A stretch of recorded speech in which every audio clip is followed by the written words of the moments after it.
Hey guys. This is part 6 of What If Naruto Was Obsessed with Getting Stronger. Hit like and subscribe if you like this one, and also please check the author in the description. Let's start.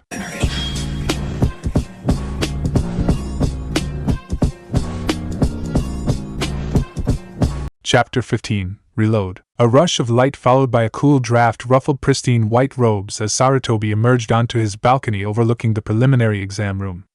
2 white-cloaked ANBU walked in lockstep to either side of him, while 2 more stayed behind the balcony curtains. His eyes were forward, and his face set in stone as he walked with purpose towards the center of the balcony, where his chair rested. Hokage-sama! Was the ritualistic call of his chunin and jonin from beneath the balcony, as he looked them over one by one, granting each a nod in turn. Both Ibiki and Anko were present, as well as the other chunin proctors from the first exam. The 2 ranking shinobi were keeping closer to themselves, however, and away from the other shinobi present. Though Sarutobi suspected it was due to Anko's barely restrained anger than anything else, though it is difficult to blame her, the old man mused. The information revealed to her of Orochimaru's new attack hadn't been taken well, and coupled with their encounter only days prior in the forest had left the woman in a violent state of mind. And to question Naruto's loyalty as she always was better at making enemies than friends. The blonde genin, after having recited his clone's ordeal, hadn't taken kindly to Anko's insinuating that it was the second time he and Orochimaru had run into each other, demanding to know what she was implying. Only Sarutobi's presence in the room prevented the spat from turning physical. Ah, the fire of youth, thought the Hokage sardonically as he lowered himself into his seat with a well-concealed sigh of satisfaction, echoing the sentiments of one of his more famous jonin. 2 ANBU fell to either side of him as he relaxed. The armchair was plush and as comfortable as any in the village, though a clever genjutsu layered the image of a solid stone throne over the top of it. He was far too old to be sitting in such a chair for any extended period of time, and would have balked at it even had he not been 69. There was no need to sacrifice comfort when the image of invulnerability and power could so easily be draped over it. Aging eyes peered out from under the Hokage's hat, looking over the various jonin instructors present, both foreign and domestic.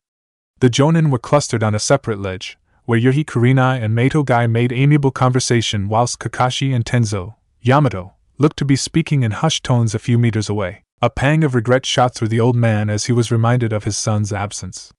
Asuma would have been among the Konoha contingent, no doubt eager to watch his 3 protégés prove their worth. You were still so young, Asuma-kun. Such thoughts fled from his mind as one of his masked ANBU materialized in front of him, a scroll outstretched. The final matchups, Hokage-sama. Sarutobi took the proffered scroll with a nod, scanning the names quickly as he took in the altered brackets he had ordered. Everything appears to be in order, he told the still-standing ANBU in front of him. A flex and push of his chakra incinerated the scroll in his hands, the ashes falling like slow rain to the tiled balcony below. Bring them in, he ordered. Yes, Hokage-sama. The lieutenant disappeared in a shunshin as Sarutobi leaned back in his chair. Waiting idly for the genin to be brought forth, the old man scanned the crowd of jonin and chunin who populated the balcony below him.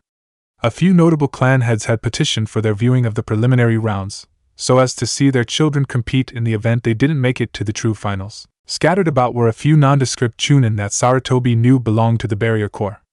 Having 2 Jinchuriki in one building was a nightmare to just about anyone, and having a few trained professionals on hand to limit any possible damage soothed the nerves. A light brush on his arm turned his head to the left to regard the ANBU guard who had touched him. The man was concealed behind a bird mask, and made a single seal of battle speak. Toad, he said, and the Sandaime concealed his chuckle even as the ANBU to his right stiffened slightly as she put the pieces together. So you decided to come after all, Sarutobi muttered. I had thought you might wait. No sense in it, Jiraiya returned. Not after last night. The Hokage nodded his head in acknowledgement, and was silent. He would have to interrogate his student once the matches were completed, to find out how he had so easily gained access to his personal guard. Even now, after 40 years, the man managed to surprise him. The sound of double wooden doors opening on the ground floor attracted the attention of all present. Eyes swiveled to take in the forms of an even 20 genin striding into the room. 19 teams walked in separate lines to stand in front of the ram seal statue, the 20th team short 1 member. Yakushi Kabuto, Sarutobi remembered with a twinge of bitterness at the spy's successful infiltration. There had been some discussion as to whether to disqualify the boy's remaining teammates and hold them for questioning, but in the end he had decided to let events play out. Whether they were a part of his old student schemes would be told in time, and the coming fights would be as good an indicator as any as to the threat Akato Yoroi and Tsurugi Misumi might pose. 20 remaining genin, the old man heard his right ANBU guard whisper. Impressive. Down below, Anko scowled. A small smile crossed Sarutobi's lips at the sight of the 3 full rookie Konoha teams. Their sensei were right to nominate them. The blond boy gave a nod of acknowledgement and deference, which Sarutobi responded to with a slight raising of his head. Their debrief the previous night had been short, as the Hokage had had matters to attend to, but no less stressful than any of their previous meetings. Orochimaru's offer hadn't been a surprise, truly, but it was worrying all the same. Perhaps you were right after all, Jiraiya. He smothered his conflicting emotions with practiced ease and rose. The second phase of the Chunin selection exams is now complete. Congratulations to all of you who remain, he began, his voice modulated to carry throughout the entire room. Before we begin the third phase, there is something that you all, as potential Chunin, should be aware of. And that is the true nature of this exam. An uneasy rustling of cloth greeted his words, and Sarutobi was satisfied that he had their attention. Why is it that many nations come together for this test? He addressed the genin whilst stepping forward. His hands were clasped behind his back and his face carefully stoic as he continued, to promote friendship among the nations, to raise the level of shinobi. Both completely untrue. As potential future Chunin of your villages, I do not want for you all to be confused as to the true meaning. This exam is a substitute for war. Unsettled muttering broke out at the proclamation, though Sarutobi clearly saw a few of the genin silently piecing together the puzzle before them. In the past, these same nations gathered here warred. We fought for power, for land, and above all else for prestige and reputation. This exam is a substitute for the wars that consumed the continent for decades. The old man's hands came forward in a sweeping gesture. Today it is you who fight for your village in battle. But why? Inuzuka Kiba burst out. He ignored Naruto's shove to shut up. Why do we have to risk our lives? Because a shinobi's true worth is only seen in life and death situations. The answer was quick, for Sarutobi had expected the question. They truly should be made aware of the facts before they enter, the old man thought, and not for the first time. If the strength of the villages is to be seen, it can only be through true combat, for only then can the skills of shinobi be properly assessed. A Konoha girl with twin hair buns spoke next. But then, what about the friendship between the villages? Sarutobi almost smiled in spite of himself. Through life and death there is balance. Through this exam that balance among the villages is achieved. That is the nature of the friendship between villages. It is a harsh world we live in, children, and I do hate to be the one to reveal it. Before we begin the third phase, for those who have not yet grasped my words, I will tell you this. This exam is not merely a test, but a life-risking battle for your village. Your country's and your village's reputation rests on your shoulders. The Sandaime trailed off, letting his statement hang heavy in the air as the genin digested their own importance. A single voice shattered the silence. I don't care what it means, Sabaku no Gaara spoke flatly, his beady eyes trained on the Hokage. Just get on with it, and tell us what this life and death situation is. As one, the heads of every single Konoha genin swiveled to glare at the offending boy who dared to speak so disrespectfully to their kage. The redhead shrugged them off with complete indifference, electing to keep his bored gaze fixed on the Hokage. On the balcony above, a Suna jonin with cloth covering half of his face pinched the bridge of his nose and shook his head. Sarutobi was unruffled. Of course, he said dryly, his own eyes locked with the disrespectful Jinchuriki's. He regarded the boy with complete indifference, which seemed to put the redhead on edge. Impudent boy. If only Masa had instilled some discipline in you. The Sandaime opened his mouth to continue, but was halted as a figure dropped from above in front of him. A pale man, clad in standard Konoha fare and his hitai worn as a bandana, fell to a knee in front of him. The katana on his back clattered lightly as he raised his head. If I may, Hokage-sama, as the proctor of the third exam, his voice trailed off in a cough. By all means. Sarutobi gave the eager special jonin a smile as he rose and vaulted the railing. Bags were heavy under the man's eyes, and the Sandaime couldn't help but sigh in regret at the sight of a man whose once promising career was being reduced to almost nothing due to an unfortunate injury. To his right, his ANBU guard shifted, and the old man spared her a glance of sympathy. Hello, my name is Gekahate, and I'm the proctor for the third exam, the man greeted the genin formally. A chorus of coughs followed his statement, and it was a full 10 seconds before he regained composure enough to continue. But before the third test, we're going to have a preliminary round, to narrow the field of applicants. Hate would have continued, if not for an indignant cry from the back of the genin. A preliminary round? Nara Shikamaru burst out. What do you mean preliminary? The rookies, who all knew Shikamaru, turned their heads and stared at the pineapple-haired youth in shock. The boy wasn't one to readily speak his mind in most situations, especially not in the face of authority. Sarutobi only allowed himself the slightest of smiles at the interruption, though Jiraiya looked to be holding back a full-blown belly laugh to his left. So very like his father, he mused. There are too many applicants for the third exam to proceed properly.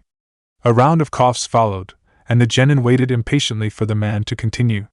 Whether due to easy first and second exams, or due to the field being exceptional, there are too many of you left for the fights to be held in public. Due to Chunin selection exam rules, we must have a preliminary round to reduce the number of participants. Silence greeted Hyde's words, the genin digesting the fact that they would be forced to endure yet another round before making it to the finals. They would have to prevail here to have a hope of being promoted. This round begins now, so any genin who feel that they might not be up to it, please raise your hands and you will be disqualified, the examiner said. The nervous muttering was renewed with vigor, but no hands were raised. Sarutobi, from his vantage point, gave a small, unseen nod of satisfaction. Well, no takers then, Hate quipped. If then, you'll all pay attention to the board. The sickly man raised a hand and pointed to a screen above the ram seal statue, where names began to flash randomly in green letters. It settled on 2 just as Sarutobi retook his seat. He ignored the weight of Jiraiya's questioning gaze as he regarded the soon-to-be battleground stoically. The first match will be King Yuta Dosu vs. Uzumaki Naruto, Hate announced. Sarutobi watched with appraising eyes as the 2 genin immediately gave the other a once-over as their counterparts slowly dispersed and walked up the steps to their balcony. Yamanaka Ino remained, however, having caught Naruto by his arm before he could move to the center of the arena. She whispered something in his ear that the blonde boy nodded at, before hurrying up the stairs herself. I was hoping I would fight you in the Rio finals, after Sasuke-kun of course, Dosu said, his voice calm and even contrite. I feel I should repay you for that trick you pulled on me in the first exam room. I feel like I might be being taken a bit too lightly. Naruto didn't respond as he checked the bandages wrapping his ankles.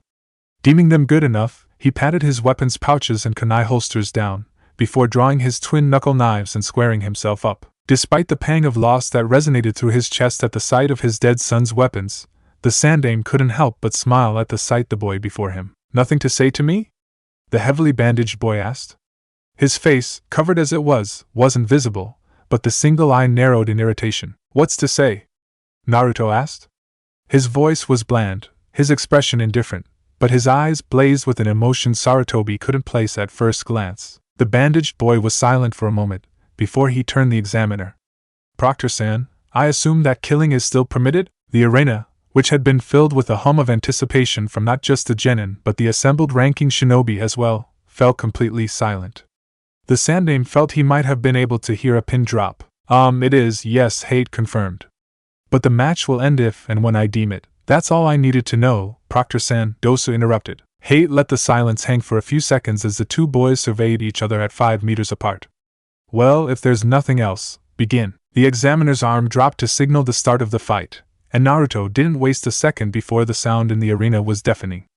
Wind chakra burst from the knuckle knives into visible, 20-foot whips of pure destructive power as the blonde's lips peeled back in a snarl. The genin brought the whips up and crashing down in the shape of an X. Wind howled its fury as tile was torn asunder and dirt was thrown skyward as Dosu dove to his right to avoid being cleaved into pieces.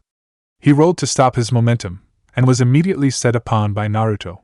The bandaged boy took an elbow to the solar plexus that sent him hurtling backwards, but he righted himself quickly. The Oto genin landed softly a few meters from the blonde, who broke into a sprint. His eye widening, Dosu palmed and hurled a kunai at the oncoming Naruto, hoping to slow him down. The Jinchuriki acted quickly, bringing his left knife to bear. The whip shortened to a blade that bisected the kunai and hurled the halves away harmlessly as Naruto didn't bother to break stride. The blonde entered the Oto genin's space like a hurricane, swinging his right blade down just as Dosu brought his melody arm up in a desperate block. The weapon, designed to amplify sound waves with chakra, didn't even have a chance to be activated as Naruto cleaved it in two with a downward slash that took the bandaged boy's right hand off at the forearm. Dosu had no time to process the loss of his right hand. He had no time to scream in pain. He had no time to blink. Naruto stepped planted his right foot inside his guard and stopped his momentum dead by pulling his body into a tight spin with his left arm outstretched. Wind screamed its fury for all to hear as Naruto's left blade sliced through the Oto Genin's neck like a hot knife through butter, and the blonde came to rest with his arms outstretched in opposite directions. Its eyes still open wide in shock, the severed head of King Yuta Dosu dropped to the arena floor with a sickeningly wet thump. The rest of the body joined it a moment later, falling forward in a spray of arterial blood that peppered Naruto's face and torso with bright red drops. The Konoha Genin dropped his gaze to the two parts of the Genin he had just killed, his blue eyes widening ever so slightly at the sight. There was an element of surprise hidden in their depths, as if the boy was stunned that he had actually killed his opponent. They remained there for a full 5 seconds of absolute silence that held the arena and its spectators in a vice grip. Finally, he blinked and shook his head as if to clear it of cobwebs, and stepped away from the two parts of what had once been a genin of Otogakure. Winner, Uzumaki Naruto, Hate declared pointlessly. It was all the invitation the crowd needed for the dam to break, and hushed murmurings filled the air. The ranking shinobi turned amongst themselves, conversations breaking out immediately. The genin opposite them, however, were as silent as death. "Tch, the gaki's not bad," Jiraiya muttered to Sarutobi's left. "Are you satisfied?" the Sandaime asked. "Not by half, old man, but I'll see what I can do with him." The voice was carefully neutral, but Sarutobi couldn't help but detect the undercurrent of excitement at the prospect of teaching the boy. The Sandaime's eyes were fixed on Naruto, however, who simply wiped his knives down with a cloth in a practice ritual he had no doubt learned from Asuma. The blonde sheathed them at his hips with a spin around his fingers and a flourish, before turning slightly to face the gathered, ranking shinobi. Blue eyes locked with aging brown, and Naruto lowered his head in deference to the Sandaime before turning abruptly, and making his way up the stairs to his teammates. Amid the excited murmurings of his shinobi and kunoichi, the silence of the assembled genin, and the sound of footsteps announcing the arrival of the cleanup crew, Sarutobi smiled. For what was the first time in the 2 months since Yamato had become his sensei, Naruto was legitimately annoyed with the man. It was bound to happen at some point, but it could have been at a much better time, in the blonde genin's esteemed opinion. Some small, distant, and far more rational part of his brain reasoned that with both Kiba and Ino in the finals right along with him, their sensei should certainly be paying attention to them as well. But this is some goddamn bullshit, he thought with vitriol. Being handed a compilation of chakra control exercises and being told to work on them wasn't his idea of training, especially not with a murderous Tsunagenin as his future opponent. Sabaka no Gaara was easily the most ridiculous genin Naruto had ever met. He had heard of the boy's instability from Sasuke, who had apparently had a run-in with him before the exams had even started, and had seen it firsthand in the boy's fight against Lee in the preliminaries. Only Guy had been able to stop the insane genin from killing Lee even after the fight had been called. Chakra control exercise wouldn't help him against a monster that had been able to recover from Lee's opening of 5 celestial gates.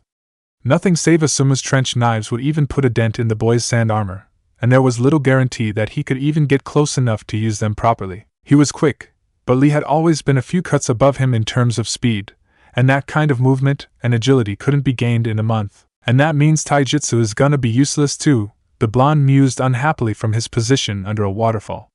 The white noise did nothing to comfort his nerves as he reflected on his situation. Ninjutsu was Naruto's only answer to Gaara's inhuman defense, and nothing the blonde knew was good enough by half. The futon, Renkunin, was the most offensively powerful jutsu he knew, and just from seeing Gaara absorb Lee's Goken, Naruto knew that it wouldn't be nearly enough. "I could make it sharper, harder, faster, stronger, but it still won't be enough. That sand's too tough and too quick on its own." The blonde flinched as he felt a light mist start to brush against his nose, and gritted his teeth in frustration.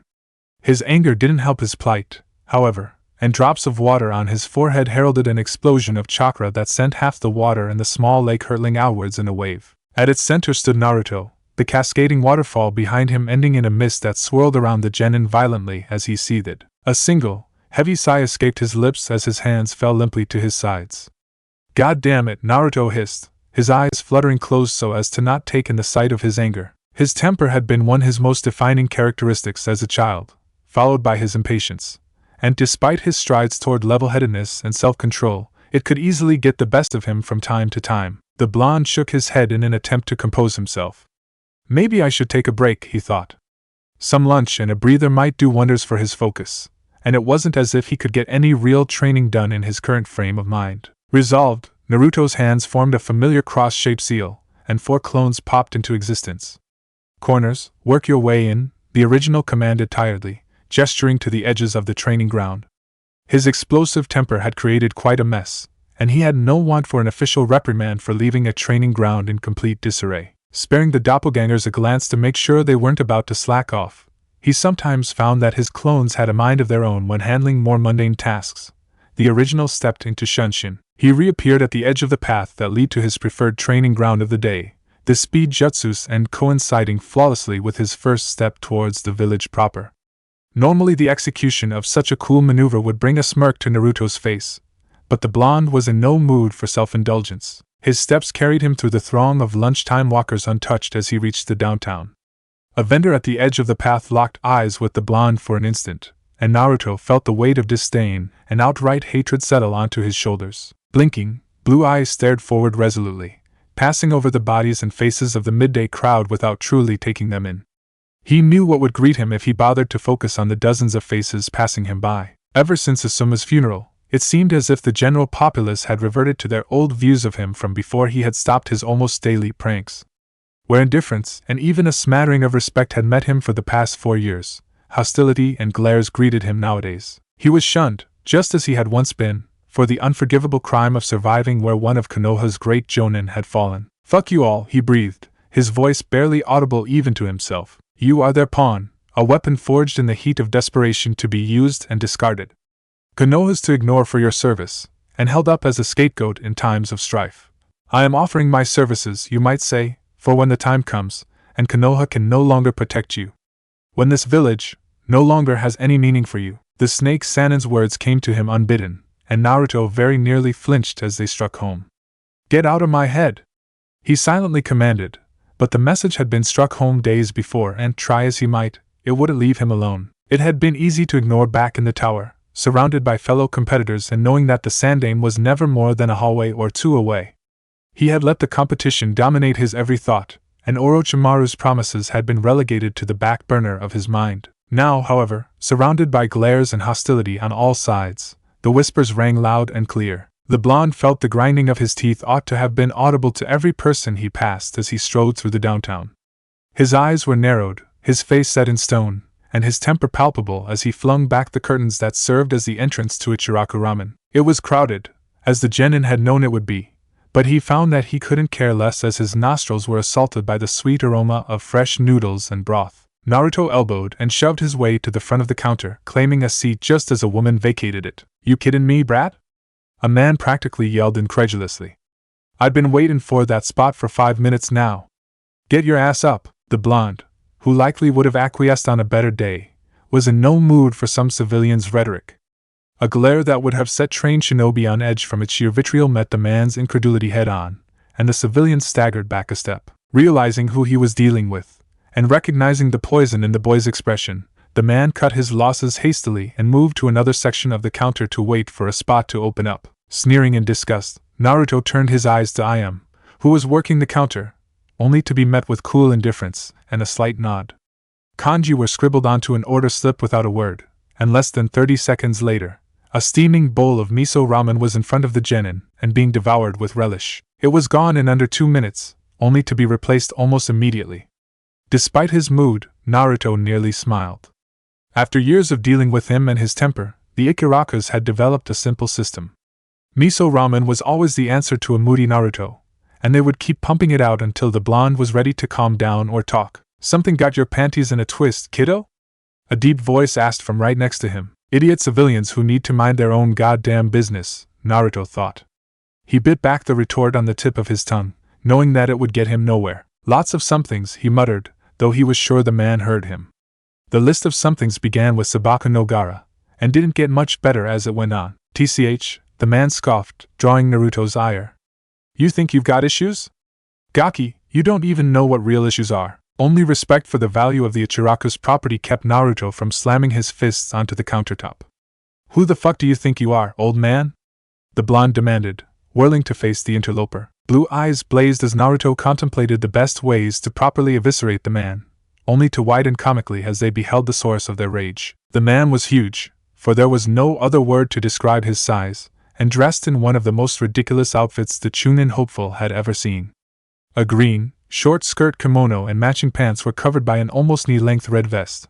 Mesh armor and hand guards covered the rest of his upper body, and traditional geta covered his feet. Blood-red lines ran from under his eyes to the edge of his face, standing out starkly against the pure white hair that reached the middle of the man's back. It was the hair that gave him away, and Naruto sputtered in shock for a moment as recognition flared within him.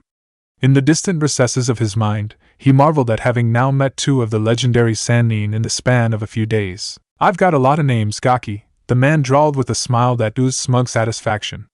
"But you probably know me as Jiraiya." All of the pent-up anger and frustration that had almost been released upon the man evaporated in the blink of an eye as Naruto stumbled over himself. Later, he would curse himself for his lack of composure in front of a living legend. "I am sorry, Jiraiya-sama. My name is Yuzu. No need to introduce yourself, kid." "I know who you are," the Sannin said wryly. At Naruto's grimace, he clapped him on the forearm. "Get that a lot? Let me tell you something, Gaki. Being well-known ain't a bad thing. It's as much a weapon as those knives you got at your waist. You just gotta know how to use it." Naruto blinked at the odd advice as Jiraiya signaled Ayam for his check.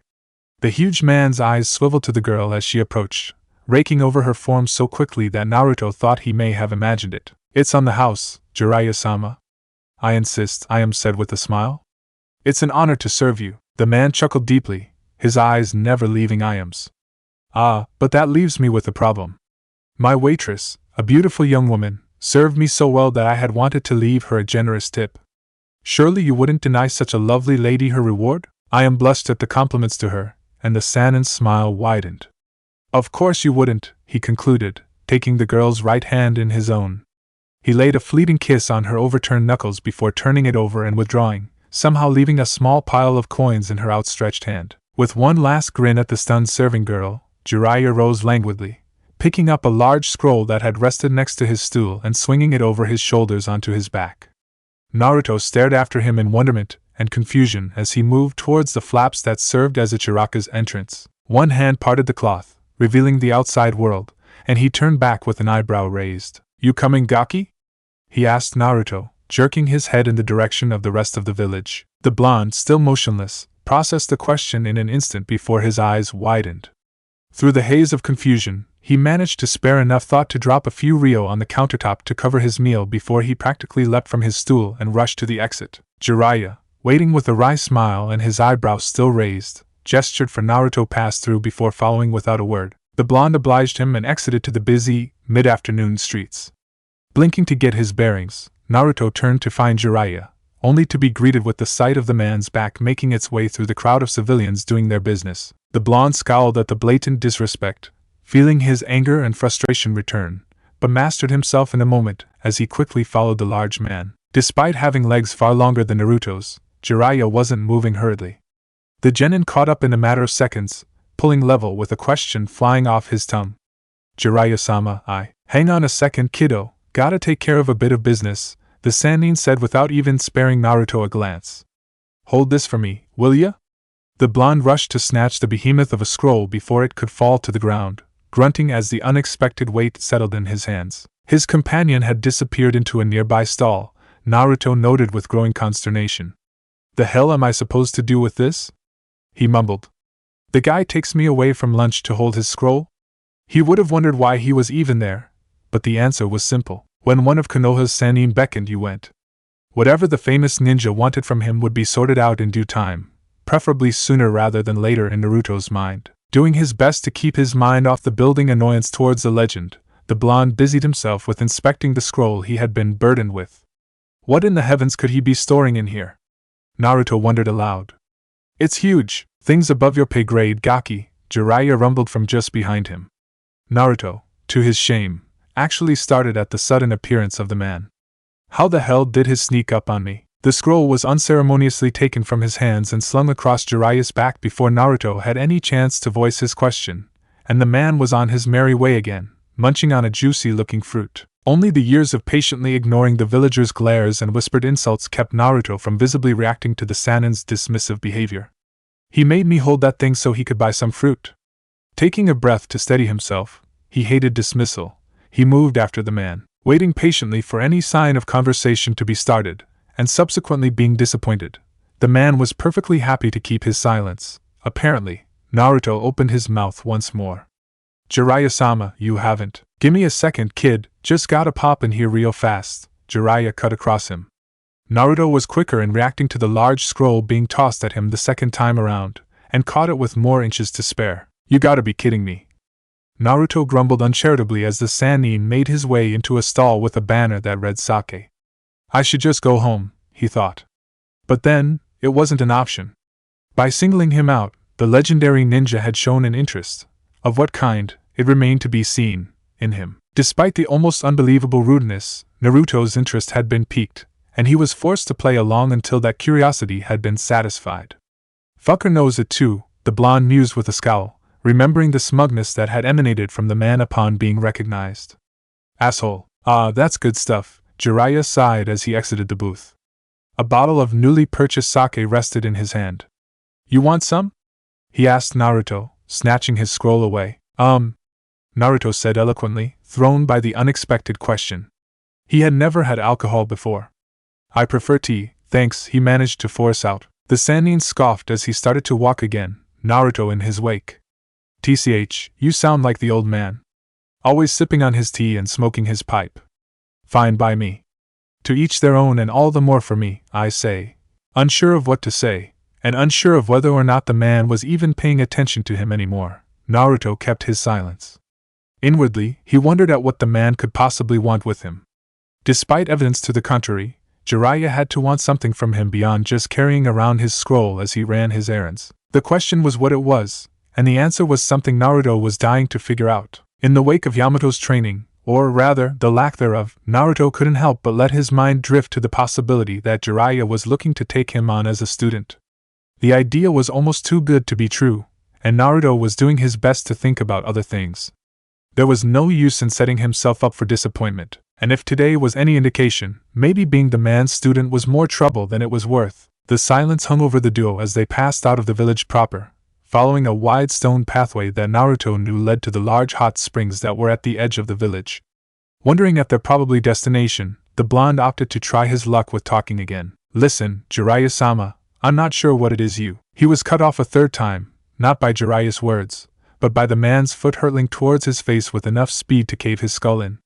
Naruto stepped back hastily to avoid the kick that had come without warning, and leapt into the air. Pulling his body into a tight roll, he controlled his momentum and snatched his knuckle knives up from his waist out of reflex. Landing lightly, he lowered himself into a crouch and raised his arms to eye level. The genin blinked in confusion when all he saw was Jiraiya standing with his foot still outstretched, a contemplative look on his face. The foot was lowered to the ground slowly as the man took in the sight of the battle-ready genin. What the hell was that for? Naruto burst out. He still held his knives at the ready, wanting to be prepared for any more surprise attacks the insane man might throw at him. Jiraiya was silent for a beat, his eyes appraising, before he, for the first time since the ramen stand, turned his full attention to Naruto. You made space, never a bad thing, but I could have killed you 5 times while you were in the air, Gaki. Going airborne should be a last resort to avoid attacks, not your first instinct. Stupefied at the sudden outpouring of useful advice, Naruto remained motionless. He shook himself to regain his bearings, digesting the information all the while, and lowered himself out of his defensive stance. He didn't put his knives away though, and missed the glint of satisfaction in Jiraiya's eyes at the gesture. So, you'd suggest a shuffle step? Or a glide? Naruto asked tentatively. I'd suggest a counterattack, the Sannin returned without missing a beat. But to anticipate that your situational awareness and anticipation would have to be a lot better than the crap they are now. Jiraiya gave a quick sigh and scratched the back of his head. Well, come on then, kid, we've got some work to do. Naruto, who had bristled at the casual slight against his skills, felt his eyes widen to almost comical size. He was at Jiraiya's side in an instant. Thank you, Jiraiya-sama, he said with a bow, his voice quiet and near reverence. He's actually gonna teach me. The Sannin waved him off with a barked laugh. It's sensei to you, kid. I appreciate the flattery, but I prefer it from women only. He tossed Naruto a wink that left no doubt as to what he meant, and let loose a hearty chuckle when the blonde flushed scarlet. Ha! So innocent. Let's go, Gaki. I don't have all day to stand around. And with that, the white-haired man moved off once more in the direction of the hot springs, Naruto in his wake. The blonde had a nearly giddy spring in his step as they moved closer to the hot springs, imagination running wild as he thought of everything Jiraiya could teach him. The man was an S-rank shinobi, one of the most feared men on the continent, and had taught the Yondaime, his father. Not even his disillusionment with his former hero could take away from the man's skills in Naruto's eyes. Namake's Minato had been unquestionably powerful, and if Jiraiya had been even a minuscule reason for that power, Naruto was in good hands. So great were his imaginings that Naruto didn't truly notice his surroundings, something he would later berate himself for, as Jiraiya had just criticized his situational awareness, until he and his new sensei were ready to enter the baths, the women's baths. The genin started, taking stock of his surroundings and clearly noting that the sign above the entrance to the baths said women, and not men. Is this a test or something, he wondered. Jiraiya-sensei, I think we went the wrong way. These are the women's baths. That they are, Gaki. Now let's go, I've got research to do. And with that, the Sannin casually stepped into the female side of the hot springs without any form of concealment. No genjutsu, no henge, no nothing. Naruto was left speechless and motionless at the entrance as he watched the large man slip into the water that was already occupied by multiple women, seemingly without a care in the world. And it was apparently warranted, for the women around him paid him no mind at all. There was no shock, no outpouring of righteous female fury at the sight of what was clearly a man sitting among them.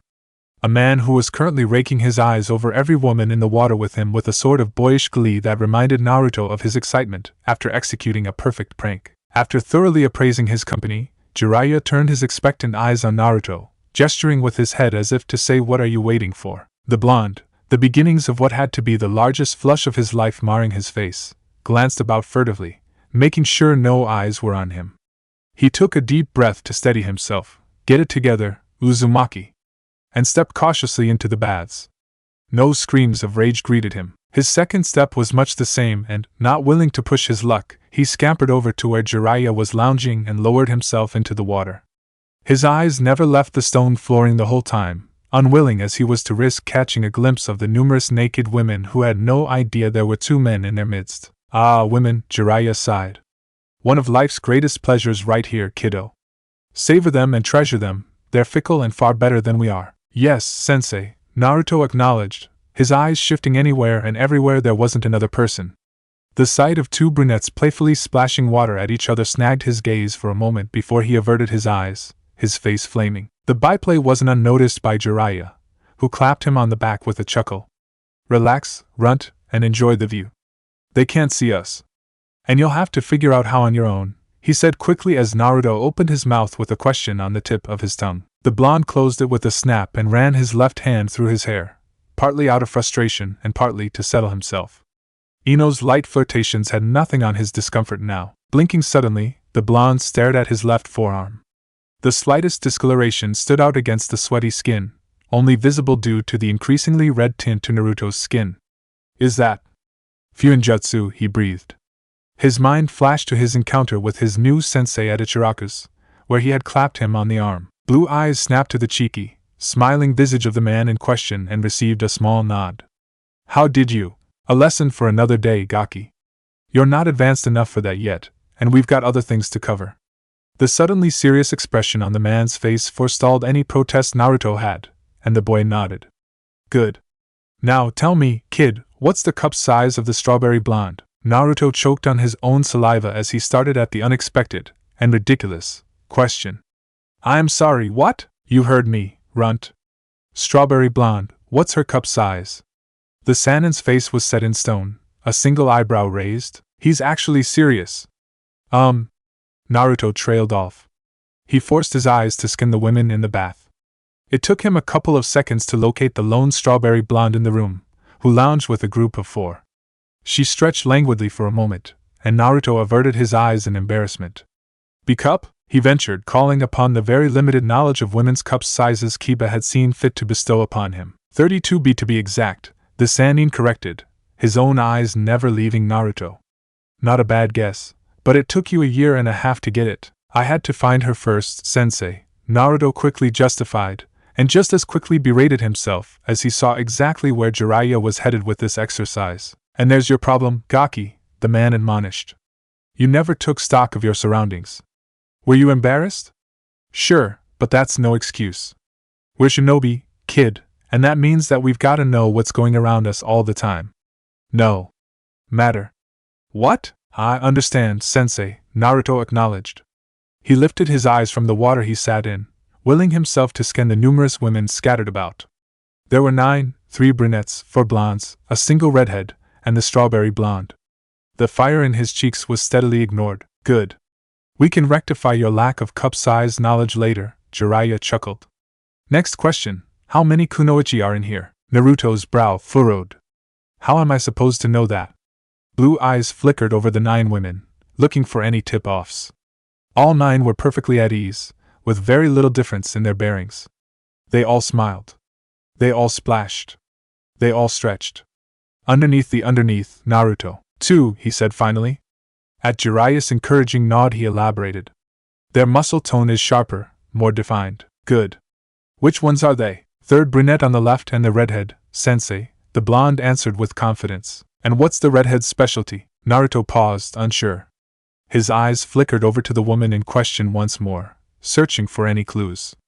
Nothing in her build, for it was slight and athletic, tipped him off. Her shoulders and eyes were just as at ease as every other woman in the bath, including her brunette counterpart across the water. I don't know. That's 'cause you don't know what to look for. Her wrists are thicker than everyone else's in here, and do you see the light markings around her chest? The Sannin asked, gesturing to the woman's breasts. Naruto nodded, doing his best to halt the massive blush that overtook him as the redhead shifted. Signs of taping. Now, a lot of kunoichi tape their breasts down so they don't inhibit movement, even with sports bras, but that plus her strong wrists means close combat, Naruto finished with a nod. Jiraiya gave him a grin. Most likely. Knowing a ninja's specialty gives you an idea of how best to fight them, how to use certain things to your advantage, and how close you might want to get. It might be the difference between cooking someone with a fireball and getting your neck broken, the Sannin lectured. Now, when you can determine all of that with a glance, you might be worth something as a shinobi. Naruto only nodded his acceptance, mind reeling at the unorthodox lesson. How often had he charged headlong into fights without stopping to appraise his enemy first? Way too many times, he acknowledged. Often, the element of surprise had carried him through, but it wouldn't always. Not everyone would be so easily overwhelmed by his futon techniques. His mind flashed to the Wave Country mission, when he had gotten himself trapped in a brawl with a man twice his size and strength in close quarters. He hadn't been able to maneuver himself into a dominant position, and had only escaped relatively unscathed thanks to Ino's timely intervention. I think I understand, sensei, Naruto said, locking eyes with the Sannin. And he did. He had to be able to adapt to his opponents to a certain extent, and knowing more about them was the key. Good. Not bad for a first day, Gaki, Jiraiya said, reaching down to ruffle Naruto's hair. The blonde swatted at him half-heartedly, drawing a chuckle. Keep what we talked about in mind wherever you go. It'll become natural eventually. Yes, sensei. Now get out of here. I've got research to do and you're cramping my style. The Sannin shooed him away with his hand, a lecherous glint in his eye as he scanned the crowd of women in the baths. Naruto acquiesced with a roll of his eyes. Pervert, he muttered under his breath. That's super pervert to you, kiddo, and don't ever let me catch you selling me short, Jiraiya said sternly. The genin blinked at the completely serious face and nodded hesitantly. Super pervert it is. He turned to make his way out of the baths, only for the voice of his new, very unusual sensei to stop him in his tracks. Hey, Gaki. The old man said you were working on chakra control, right? Distantly, Naruto realized that the old man was the Hokage. It was nice to know someone besides him called Sarutobi that. Yeah, he answered, take this. A sphere suddenly was hurtling towards his face. Naruto caught it with trepidation that only increased when he realized it was filled with water. A water balloon. Where the hell did he hide this thing? He wondered. Yeah, kid. Try popping it with just your chakra and nothing else. It'll do wonders for your control, the Sannin told him. The man pulled another balloon from nowhere and held it in his open palm. Without prompting, the latex began to ripple in every direction imaginable before suddenly exploding outwards in a shower of water. Naruto felt his eyes widening at the sight. And you might want to buy a few more of those. Jiraiya gestured to the balloon with a wry grin. It ain't easy. Yes, sensei, Naruto demurred, eyes on the balloon and mind full of the image that had just played out before him. Taking the man's lack of attention as dismissal, the blonde turned and strode out of the baths unnoticed by the female populace. Staring down at the water balloon in his hand, he mused that maybe things weren't quite so bad after all. Chapter 16, Path of Decision. The only way is a sphere, Naruto mused aloud. Jiraiya's final demonstration from their first day together had played out in the boy's mind almost non-stop since, only interrupted by eating, sleeping, and sessions with the man himself. Much to his chagrin, no matter how many times he had tried, the balloon had failed to burst. The Sannin hadn't been joking when he told him to stock up on balloons. He managed to pop it a few times, though never in the manner that Jiraiya had demonstrated. One time he had flattened his chakra into a disc that had stretched the latex past its breaking point. Another time his frustration with the seemingly impossible exercise had led him to popping the balloon with a concentrated spike of futon chakra. Ironically enough, both failures had resulted in new chakra manipulations that Naruto could call his own. The futon spike would be particularly potent in close combat. Jiraiya had left him with a condescending pat on the head when he had explained himself, and only said to keep up with the attempts to pop the balloon in the proper way, which led Naruto to where he was currently, sitting cross-legged in the middle of one of Konoha's many training grounds with a water balloon in his right hand. "It's gotta be a sphere," the blonde mumbled. The water was rippling at too many different points at once for it not to be. "Gotta be big enough to pop the balloon too." Eyes focused on the balloon in his right hand, he gripped his wrist to steady himself.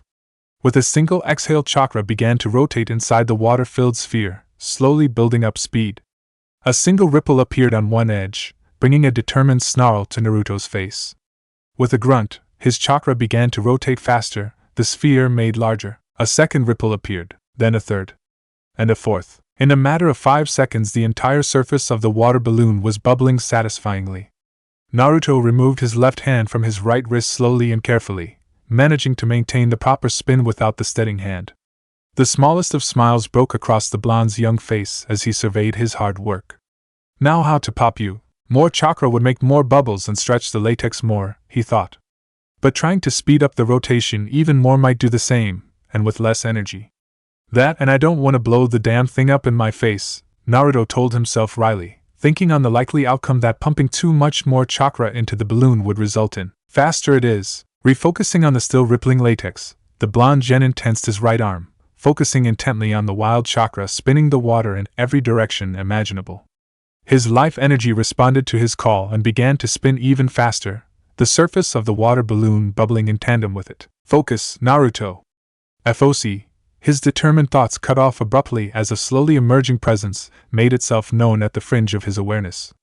It hadn't been there even an instant before. Blue eyes narrowed in annoyance, sweat beginning to pour down his forehead, at the emergence while he attempted to split his focus between assessing the threat and maintaining his exercise. His mind reached a conclusion 2 seconds after the presence appeared, and his left arm snapped into action.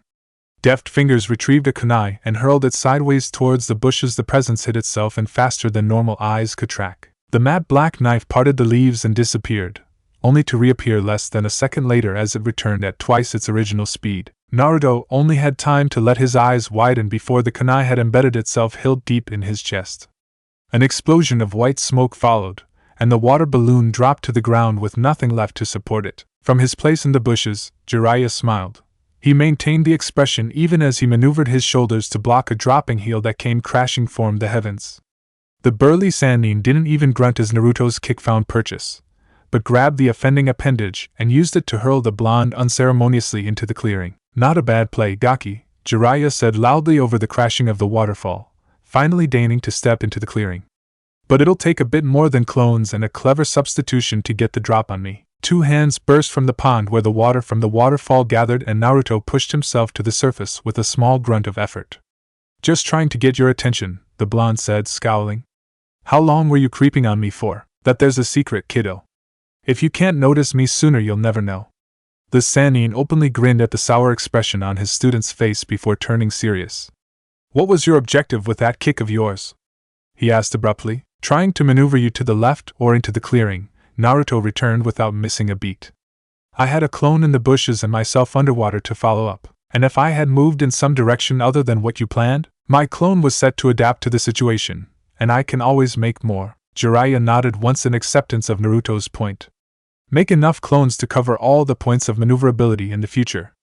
I'm sure your sensei, Both of them tried to teach you to be efficient with your chakra, but you said yourself that you can always make more clones. Not too many shinobi can do the same, and it's better to be prepared for any eventuality than have to adapt on the fly, regardless of how good you may be at it.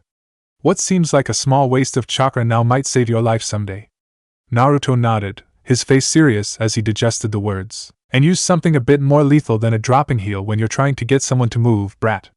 That kick may bruise, but that's all it'll do. The blonde opened his mouth to argue that he wasn't about to use lethal force on his sensei, even if the man wouldn't be fazed by it in the slightest, before he remembered his first encounter with Yamato. You won't succeed unless you come at me with the intent to kill. He closed his mouth before the ridiculous protest he had planned could escape, and nodded in acceptance. Yes, sensei. Fantastic. Jiraiya boomed, his good humor seemingly returned. Walk with me, kid. I've got some serious research planned for today, and I'm not gonna miss it for the world. The hot springs again, sensei? Naruto asked, rolling his eyes at the lecherous man's habits. He had been on the women's side of the hot springs almost every day since the Sannin had taken him under his wing 2 weeks previous, barring one day when Jiraiya, being Jiraiya, had removed the cloaking seal on Naruto's arm and the blonde had been chased away by 3 very unhappy kunoichi. A buxom blonde had started making regular appearances in his stead the day after. Not today! You're in for a real treat, my very lucky apprentice. I have it on good authority that there will be no less than 5 exceptionally beautiful women enjoying a relaxing day in one of the nearby lakes. The man trailed off, leaving Naruto a combination of exasperated, disgusted, and, to his growing horror, interested. Well, there are worse things, the blonde boy mused, trying not to be too disgusted at becoming more and more like his sensei day by day. If becoming a pervert was the price Jiraiya demanded for his tutelage, Naruto would pay it every day. Who knows, maybe it'll even the odds with Ino and her damn teasing. With that not-so-unhappy thought coursing through his head, Naruto obediently followed the perverted Sannin as they pushed their way through a copse of trees. Paradise greeted their eyes. For Naruto, the sight of shimmering water that was all but undisturbed tucked away in some far corner of Konoha's lands looked like a slice of heaven. The sun shone brightly into the clearing, setting the moisture that hung on the low-laying tree branches alight like shining diamonds. The smell of morning dew was immediately prevalent to the blonde, the slight breeze that tickled his hair carrying the smell of the forest around them to his nose. A high-pitched giggle that could only belong to Jiraiya shattered Naruto's vision of Avalon. A deadpan expression covering his young face, the blonde turned his attention to the 5 still forms resting on the grass across the water. 2 eyebrows raised of their own accord. That Hyuga stacked. How does that even work when they're that slim? That one in the purple suit isn't bad either, great muscle tone. Is that Kurenai-sensei? Naruto's train of thought derailed with the force of a crashing boulder at the sight of the jonin, clad in nothing but a simple black bathing suit. Her body glistened in the midday sunlight, showing clearly that she had been in the water not too long ago, and her inky black hair was slick with moisture as it cascaded down her back, contrasting sharply with her pale skin. Dancer's legs gracefully carried her to a towel that was laid on the nearby grass, each movement hinting at the power lurking just below each lightly toned muscle, waiting to be called upon. She was a vision, gorgeous, her skin all but unmarred, her body a work of art sculpted by years of training. She was the ideal kunoichi in the flesh. Asuma-sensei, mad respect. Now that is a picture worthy of my words, Naruto heard Jiraiya murmur. Who would have thought Yuhi Kondo's daughter would grow into such a beauty? It was his sensei's words that brought Naruto back to his senses. His cheeks flaming, seemingly of their own accord, the blonde hastily averted his gaze, choosing to stare resolutely at the water. Well, this is as good a spot as any, Jiraiya concluded, giving Naruto a slap on the back that nearly sent the boy crashing to the ground. Consider yourself lucky, kiddo.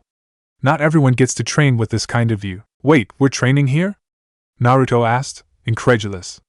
Jiraiya-sensei, those 5 are all kunoichi, at least one is a jonin, the rest are at least junin, and there's 2 close combat experts down there. And you want to use chakra that would let them know we're here? Are you crazy? He burst out in a harsh whisper, his mind calling up the information he had seen and digested without consciously registering it. Do I look crazy? Don't answer that, the Sannin quickly amended. Look, Gaki, we're so close to the training grounds out here that any residual chakra those kunoichi feel will get brushed off as just another ninja training nearby. They're not about to come running. Naruto opened his mouth to protest, but hesitated. Jiraiya had far more experience with avoiding the women he spied on than he did, and it wasn't like he could drag the man away to train elsewhere. The Sannin was intransigent when it came to completing his research, and could never be dissuaded from having some fine specimen of womanhood, or a few, nearby to observe. The blonde had tried multiple times, to no avail. At this point he figured it was best just to roll with it, and hope for the best. Yes, sensei, the genin grumbled, the note of respect that normally colored his tone noticeably absent. What am I working on today?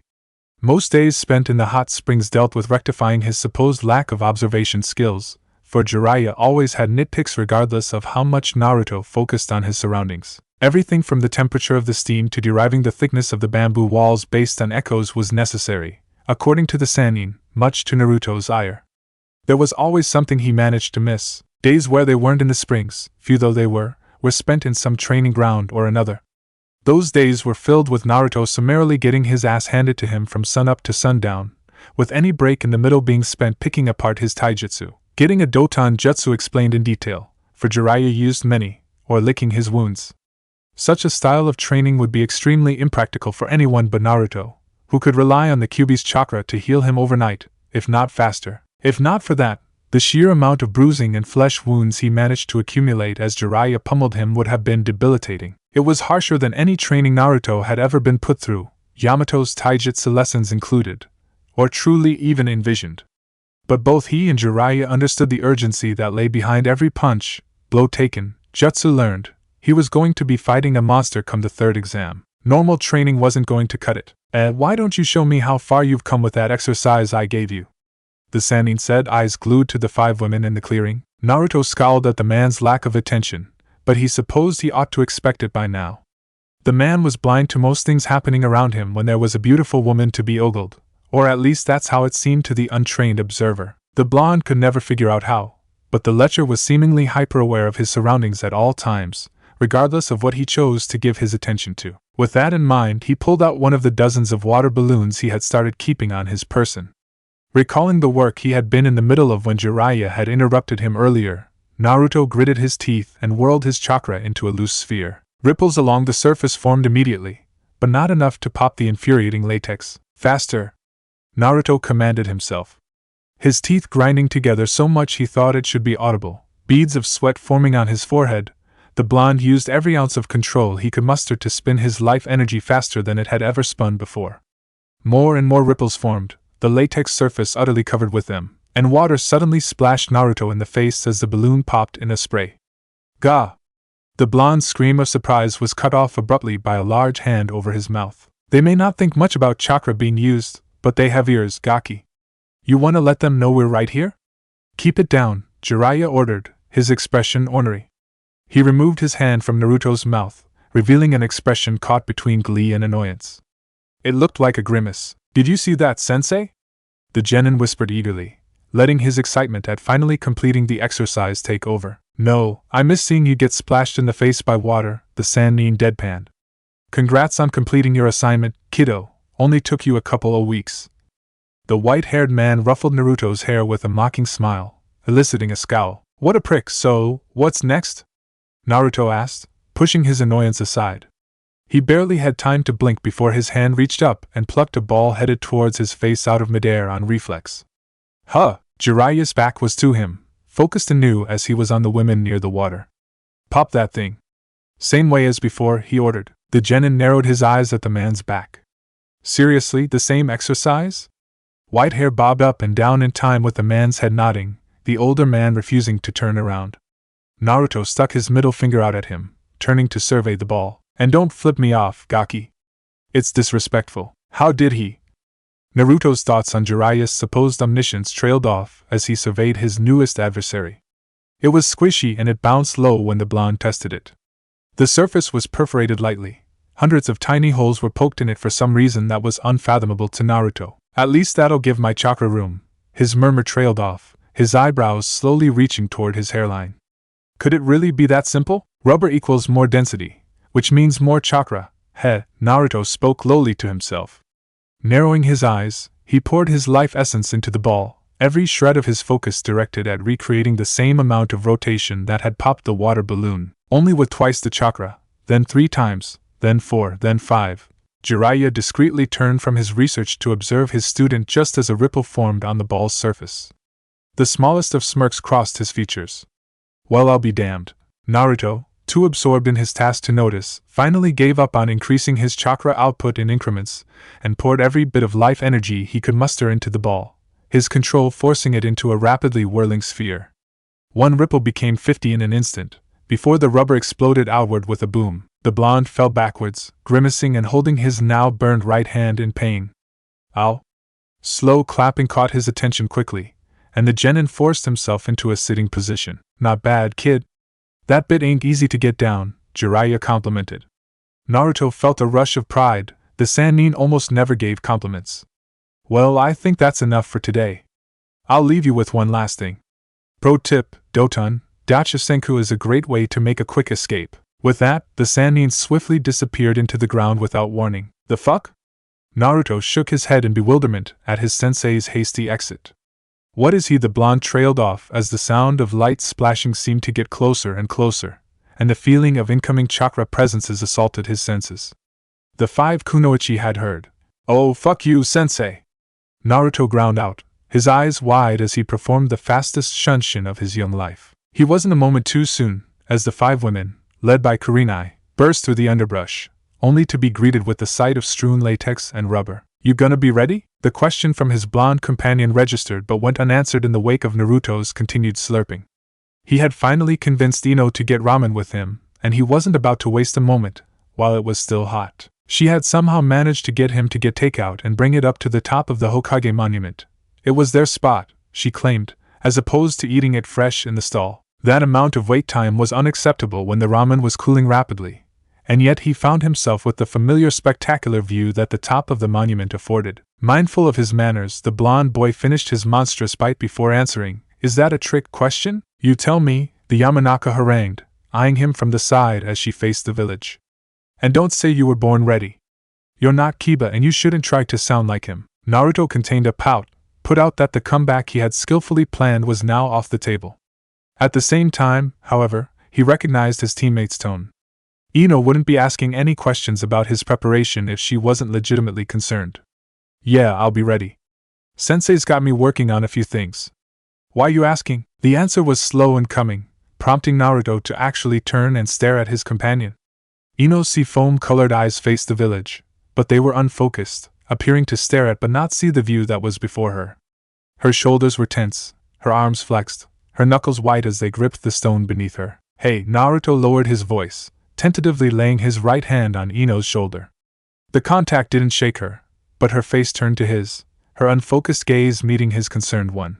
"What's eating you?" Ino blinked at him, appearing to ponder the question. "I'm scared," she finally said, the words sounding uncertain as they tumbled hesitantly from her lips. "And I don't know why." Her lips didn't quiver, her eyes had no hint of unshed tears, and her body wasn't shaking. She was just tense, coiled like a spring, ready to release in some unknown fashion at the slightest provocation. Naruto blinked in surprise at the unexpected answer. He opened his mouth then promptly shut it, unsure of how to respond to his companion's distress.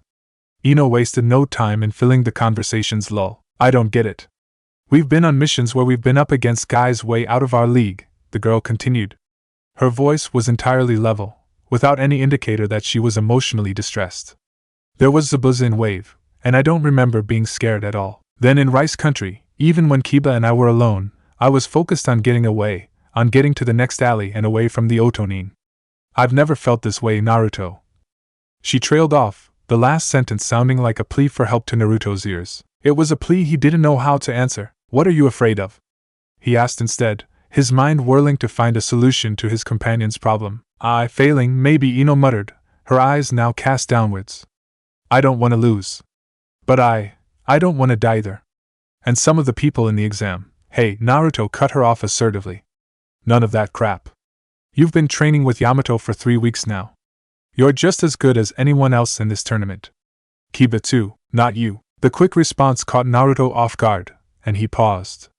There was no doubt in his mind that in a straight fight, and the third stage was a series of straight fights, he would steamroll both of his teammates. It would have been the case before the break in the exam, and would most certainly be the case after his month-long stint as Jiraiya's student. He had widened the gap, but that wasn't what Ino needed to hear at the moment. "Don't sell yourself short," he said softly. "Both Asuma and Yamato trained us well. You can do stuff with genjutsu that I— Oh, cut the bullshit, Naruto! Ino burst out, slapping him across the chest. We both know that you could take me and Kiba no problem. I'm not worried about fighting you, Naruto. I'm worried about when I fight someone else like you. Naruto was silent, unsure of how to respond to his companion's distress. Every person he had ever fought, with the exception of his short encounter with Orochimaru, he had believed that he could beat. Whether through his skill or the Kyuubi's chakra as a last resort, the blonde had never encountered someone who had managed to push him out of his comfort zone before the fight had even begun. But then I've never fought someone in a tournament before, he realized. I've never known who I was gonna have to fight before it started. There's never been time. Heedless of his silence, Ino kept on. Every mission, every enemy I've ever fought, you've been there. And if you weren't, then Kiba was, or Asuma or Yamato. There's no one but me now. Realization struck Naruto like a hammer blow. Ino, like most Konoha genin, had never had to truly tackle an obstacle without the safety net of their team being there to bail them out. It was the genius of Konoha's system. Success on a mission was almost never entirely on one shinobi's shoulders. It was borne by the team as a whole. The genius of the third exam was exactly opposite that. That's the point, Naruto said with finality. By testing us individually, the Hokage can see what we're truly capable of without our senseis or teammates. Without anyone. It was trial by fire, sink or swim. The genin had 1 month to gather information and game plan for any future opponents, and then they had to execute. In effect, it was a solo mission watered down, though no less lethal in possibility. You're a crafty bastard, old man, Naruto mused with detached humor. We're so used to working in teams that it throws us off our game when we're not. Shit like that happens on missions that we're gonna end up leading. If we can't handle it, we don't get promoted. End of. Ino was staring at him with realization. She blinked once, turning her face back to the village with a sardonic smile. Then I'm already failing, she said. Naruto had had enough. What's wrong with you? He exclaimed, throwing his hands skyward. You're sitting here moping about something that hasn't even happened yet. Where's your confidence, huh? Not everyone's like you, Naruto. The blonde girl nearly yelled. Her seafoam eyes were brimming with tears. We can't all be freakishly fucking strong genin who run through missions and enemies without a second thought. We can't all plow through anything that gets in our way. We get scared sometimes, she trailed off, wiping furiously at the tears that were now freely cascading down her face. Unsure of how to properly assuage Ino's fears, Naruto nevertheless wasted no time in pulling her to his chest. She collapsed against him without a moment of hesitation, burying her face into his shoulder. I'm just so scared, she whispered. Naruto rested his chin on top of her head and sighed. Give him an enemy to fight and he'd do it in a heartbeat. And yet, a crying girl had him at his wits' end trying to think of a solution. Get it together, Uzumaki. Unwittingly, the image of Itachi's Sharingan eyes that had been seared into his memory burst forth. The blonde shivered. I am too, he murmured. Do you really think I don't get scared too, Ino-chan? He asked gently. Yeah, but you just keep on going though. I freeze, Ino whispered, almost inaudibly. When we were in rice fields and Kiba and I were separated from you, we got cornered and I just froze. No weapon, no hand seals, no jutsu, no thought. Kiba was hurt, Akamaru was useless, and I just couldn't move. It won't happen again, Naruto said. You don't know. I do. It was a statement of fact and nothing less. I know because you're not gonna let it happen again. Ever. Ino's face lifted from where it was buried in Naruto's shoulder. How can you just say something like that? She asked softly, her teary eyes boring into his. I know you, don't I? He offered with a quirk of his lips. Blinking once, he turned his gaze outward to the village. When we first became a team, you said that Asuma talked to you and it changed something. You said you were gonna work harder and you did, right? When you say you're gonna do something, you do it. He felt her nod against him, tickling his chin with her hair. Well, now I'm talking to you, and I'm saying you're not gonna freeze next time you get scared.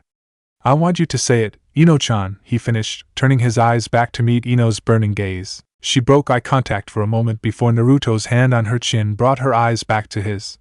Say it. I won't freeze up next time. Next time what? He prompted. The next time I get scared, she whispered, their gazes locked. Naruto nodded. Now make it a promise. I promise that I won't freeze up next time I get scared, Ino said with finality. A grin broke across Naruto's face at the proclamation. Now that's what I like to hear, he declared loudly, planting a wet kiss on Ino's lips that left her sputtering and wiping at the residual saliva. Idiot, the blonde girl murmured fondly, slapping him on the chest. Ma, so mean, he griped, rubbing at his chest. Naruto stood up abruptly. Well, I think this calls for a trip to Ichiraku, he declared. His companion barked a laugh. We were just there. Yeah, but that was a long time ago, and all the ramen got cold, Naruto reasoned. You can't eat ramen cold, Ino-chan. She giggled as she rose to her feet. Fine, but you're still paying. The old man'll just give it to me for free.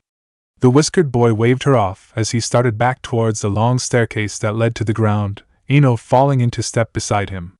He slung an arm around her shoulders. They walked in silence for a few moments before Ino broke it.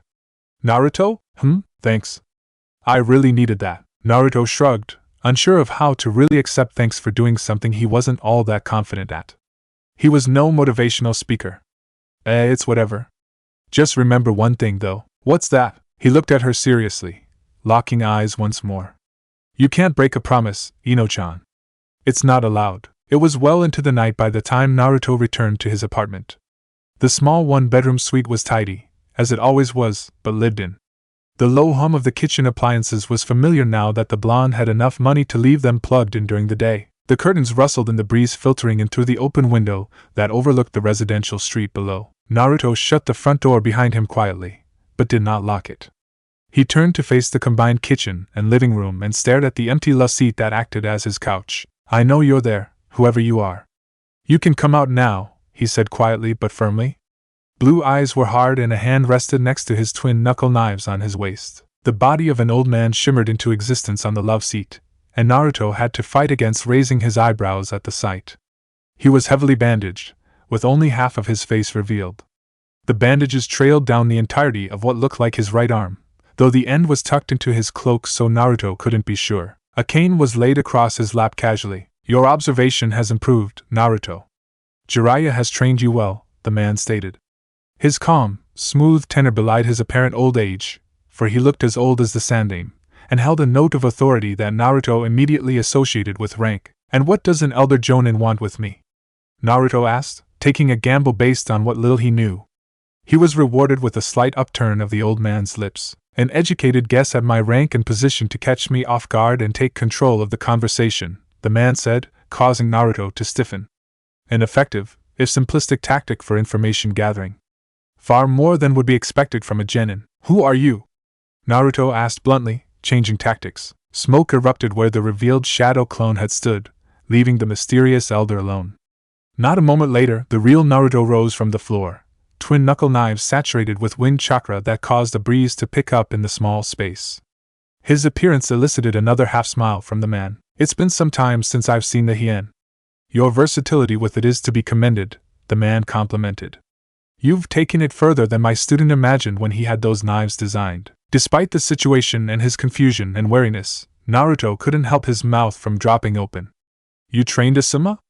He asked before he could help himself. For a time. Futon users are hard to come by in this part of the world. I helped him refine his skills when he first discovered his affinity. The elder remained motionless on the love seat, regarding Naruto through thin black eyes. And to answer your previous question, my name is Danzo. Naruto, mind reeling from the casual reveal, deactivated his knives, though he kept them held loosely at his sides. And what do you want with me, exactly? Not used to getting house calls from elders with an ANBU guard. The half-smile disappeared, giving way to neutrality and mild annoyance. They're sloppy if they can be detected by a genin. Though you are no mere genin, I suppose. You've complimented me twice and I still don't know why you're here. Can one not simply stop by to commend a young shinobi for his good work? The man was completely straight-faced, giving nothing away. Naruto had no idea if he was joking, but he didn't strike him as the type of man to joke. It didn't fit with his manner. Either way, the blonde had no idea how to respond, so he opted to remain silent.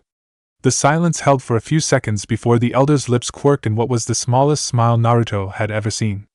You've come far in a short time, Uzumaki. Dead last in your class to second in a few years, and now the most powerful genin in Konoha. Quite the transformation, wouldn't you say? Naruto remained silent, thrown by the casual assessment of his abilities. He knew he was talented, knew he was strong, but it was unnerving to hear a ranking shinobi say it in so many words. He had never been used to praise. I guess it is, he finally hedged.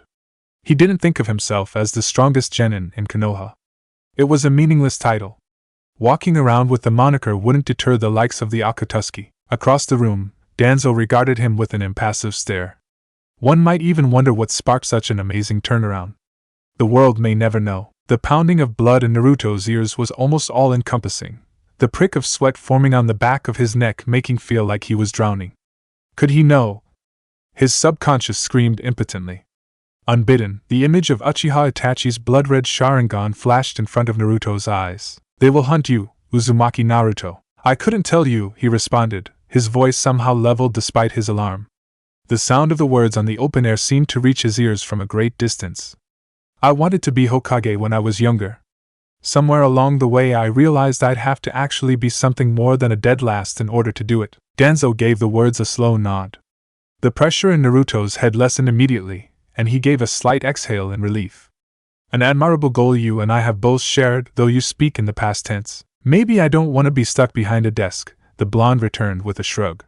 He was rewarded with another slight quirk of the old man's lips, youth and its fancies of adventure and wonder. A fully formed, sardonic smile split the elder's face. And of power, you'll learn soon enough that the front lines are worth far more trouble than the glory they bring. I don't care about glory, Naruto thought distantly. I care about surviving. That sounds like a warning, smart boy, you're shrewder than most give you credit for. The blonde was unsure whether or not to be offended. When the old man failed to elaborate, Naruto asked, "And? What are you warning me about then?" The ensuing silence was heavy for a moment before war. Naruto blinked in disbelief. Then he blinked again, his mind not quite processing the single syllable that every shinobi dreaded. War? He finally managed to croak. Danzo nodded, unperturbed by the blonde's sudden shock. As we speak, a coalition force from Sunagekure and Otogekure is preparing to attack the village on the day of the third exam, 2 days from now. Naruto shook his head in a vain attempt to clear it. And the Hokage is both aware of the situation and has planned accordingly. The Jonin have all been informed, as well as select Chunin squad leaders, and the ANBU are prepared for battle, the elder stated with authority.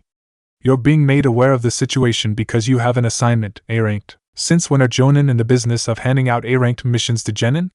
Naruto wondered distantly. Which is? He asked weakly. Sabaka no Gaara is the container of the Ichibi no Tanuki. Naruto started at the revelation. He's like me. He is the linchpin in the enemy's plan, Danzo elaborated. Your mission is to eliminate him, no gray area, no room for error. Simple orders. Naruto had never been more shaken about receiving a command from a ranking shinobi in his life. So that's it. Just kill him. Without the Ichibi's power, the invasion force will have no presence within the village to properly distract from any attempt to break the outer walls. They will be herded into the outer districts and routed. The words were said with the certainty of success, and Naruto, whether due to the underlying confidence or because his own shock hadn't fully faded yet, didn't bother to question them. Why are you telling me this? Naruto asked, his voice a whisper. Why now? Why you? It has been decided that informing the genin competing in the final stage would do more harm than good. The Hokage and I, however, Danzo said, felt that you would be able to exercise a modicum of discretion and responsibility. As for why now? It was only confirmed recently that you would be capable enough to carry out the mission. I merely petitioned for the honor of delivering the task. It is not every day that one gets to meet the most talented member of the coming generation. Even through the haze of confusion and uncertainty that had settled in Naruto's mind, he realized that Elder Jonin didn't simply come and hand out mission orders. He knew the Hokage well enough to know that the old man would call him into his office personally. Something greater was at work here, and when I asked the Hokage about this mission of mine, the enigmatic smile returned, as if the old man was pleased by Naruto's small defiance of his authority. Sarutobi will confirm it. He sanctioned it, after all. Then why not tell me himself? The Hokage is a busy man, possibly. Like I said, it isn't every day that I get to meet Konoha's future, Danzo said. Naruto paused for a beat, weighing his options. The man was a jonin who looked to be the Sandame's age. Any successful jonin who lived to be that age, let alone have the Hokage's approval to hand out high-level missions, would be, if not extremely famous, known. The blonde had never heard of him, much like he had never heard of Yamato, an elite jonin, before he became his sensei. Last card. Here I thought being in Black Ops would let you keep an eye on anybody you wanted. Silence filled the room at the declaration. Gotcha there, didn't I? The genin thought with relish. Across the room, Danzo was impassive. Abruptly, he rose, his cane supporting him as he made for the door. Indeed it does, he finally acquiesced as Naruto moved aside to let him pass. Opening the door, the old man paused with one foot in the hallway. Good luck, Uzumaki. We'll be watching. He was gone a moment later.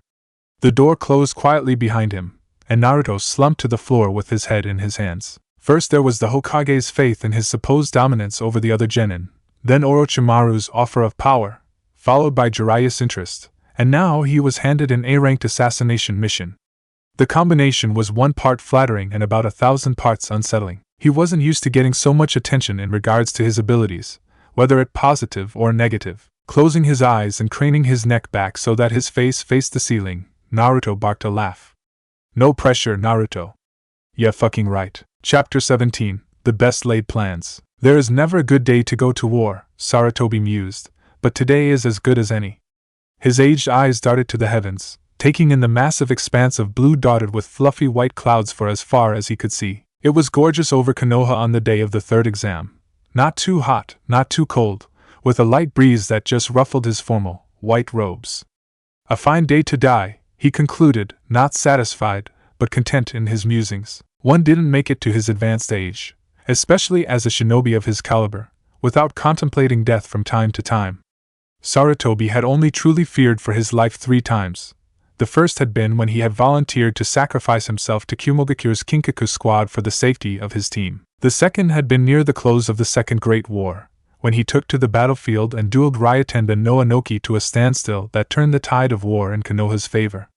The third had been the moment he felt the malevolent chakra of the Kyuubi no Kitsune materialize on October the 10th, almost 13 years previous, and each time, that fear for his life had been tempered by a grim determination to see his course through to the very end.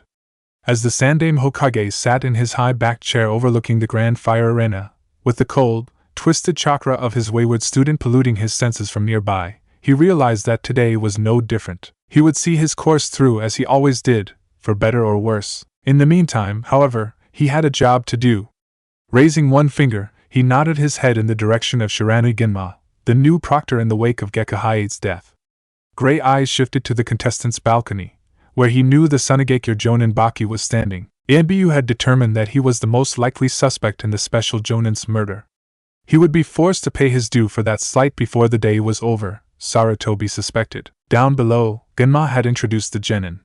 And now, ladies and gentlemen, honored dignitaries, our first match of the day will be Uzumaki Naruto of Konoha vs Sabaku no Gaara of Suna. If the other genin would please make their way up to the contestants' balcony. Sarutobi was pleased that no outright boos had greeted Naruto upon his introduction. The boy would likely never be all that popular with Konoha's general populace, but he had the respect of the shinobi corps. His exploits in both wave and river country had reached the ears of many. It was difficult for even his most vehement of detractors in the corps to doubt his results, especially after he had single-handedly ensured the survival of his own genin team, another genin team, and an injured jonin. His competence couldn't be questioned, and it was time for the questions surrounding his loyalty to be put to bed. Today, regardless of the impending invasion, would be Naruto's coming-out party. Danzo's assignment would see to that. The 2 other members of Team 10 had lingered with Naruto after Ginma had dismissed them. Inuzuka Kiba clasped the blonde on his right shoulder, giving him a sharp nod. Yamanaka Ino wrapped her arms around his shoulders and whispered something in his ear before kissing him on the cheek. Naruto offered the 2 of them a smile. Get out of here, guys. I got this, Sarutobi heard the blonde say. Uzumaki is quite confident, Hokage, Orochimaru noted. His voice was a perfect imitation of the Yondaime Kazekage's, were it not for the distinctive feel of his chakra, muted though it was for reasons unknown, one that Sarutobi knew so well after years of teaching the man personally and that could never fully be masked. The Hokage likely would have been fooled. I'm afraid that confidence is misplaced. The Sandaime smiled in spite of himself. You're very sure of your son, Kazekage. Gaara has never lost a battle, and since his promotion to genin neither has Naruto, Sarutobi countered. Not even to you, student. He is full of surprises. A chuckle escaped Orochimaru's mouth. To his credit it sounded nothing like his own. Undoubtedly. We will see who is the better soon enough, so we shall. In the arena, Gaara was grinning maniacally. Mother will be pleased to finally taste your blood, Uzumaki Naruto. She has been impatient. Naruto, who had been in the middle of a light warm-up, paused. I'm sorry to hear that, he replied, confusion clear. He, along with the rest of the genin, had been witness to Sabaka no Gaara's particular brand of insanity in the preliminaries, but it was unsettling to experience firsthand. And is, mother, impatient a lot? The manic grin widened. Only for the blood of the strongest. I will kill you, Uzumaki Naruto, and it will truly validate my existence. Not if I kill you first. The blonde tightened the black strap of his headband, letting the strands fall to his mid-back. He absently zipped up the front of his flak vest, never taking his eyes off Gaara. The red-headed Jinchuriki had nothing more to say, it seemed, only smiling his unsettling smile. Genma, seeing that the posturing had come to an end, stepped forward. This match is the same format as the preliminary rounds. Killing is permitted, but the match ends the moment I say so. Any disregard for that will be met with immediate disqualification. Understood? The special jonin was looking exclusively at Gaara for the duration of his speech. The redhead didn't spare him a glance. Understood, Proctor, Naruto said, speaking for both Jinchurikis. Genma gave the blonde a considering look. He had been informed of Naruto's assignment, and nodded once. Stepping back, he said around his Fakimibari, in that case, let the match begin. To the untrained eye, Naruto was a blur of motion the second the words had left the proctor's mouth, but Sarutobi's sharp gaze caught every detail. The blonde leapt back with his hands in a cross-shaped seal. An explosion of smoke signaled the arrival of a Kage Bunshin that was already in motion. A wind-sheathed kunai aimed between Gaara's eyes left the clone's hand in less time than it took to blink.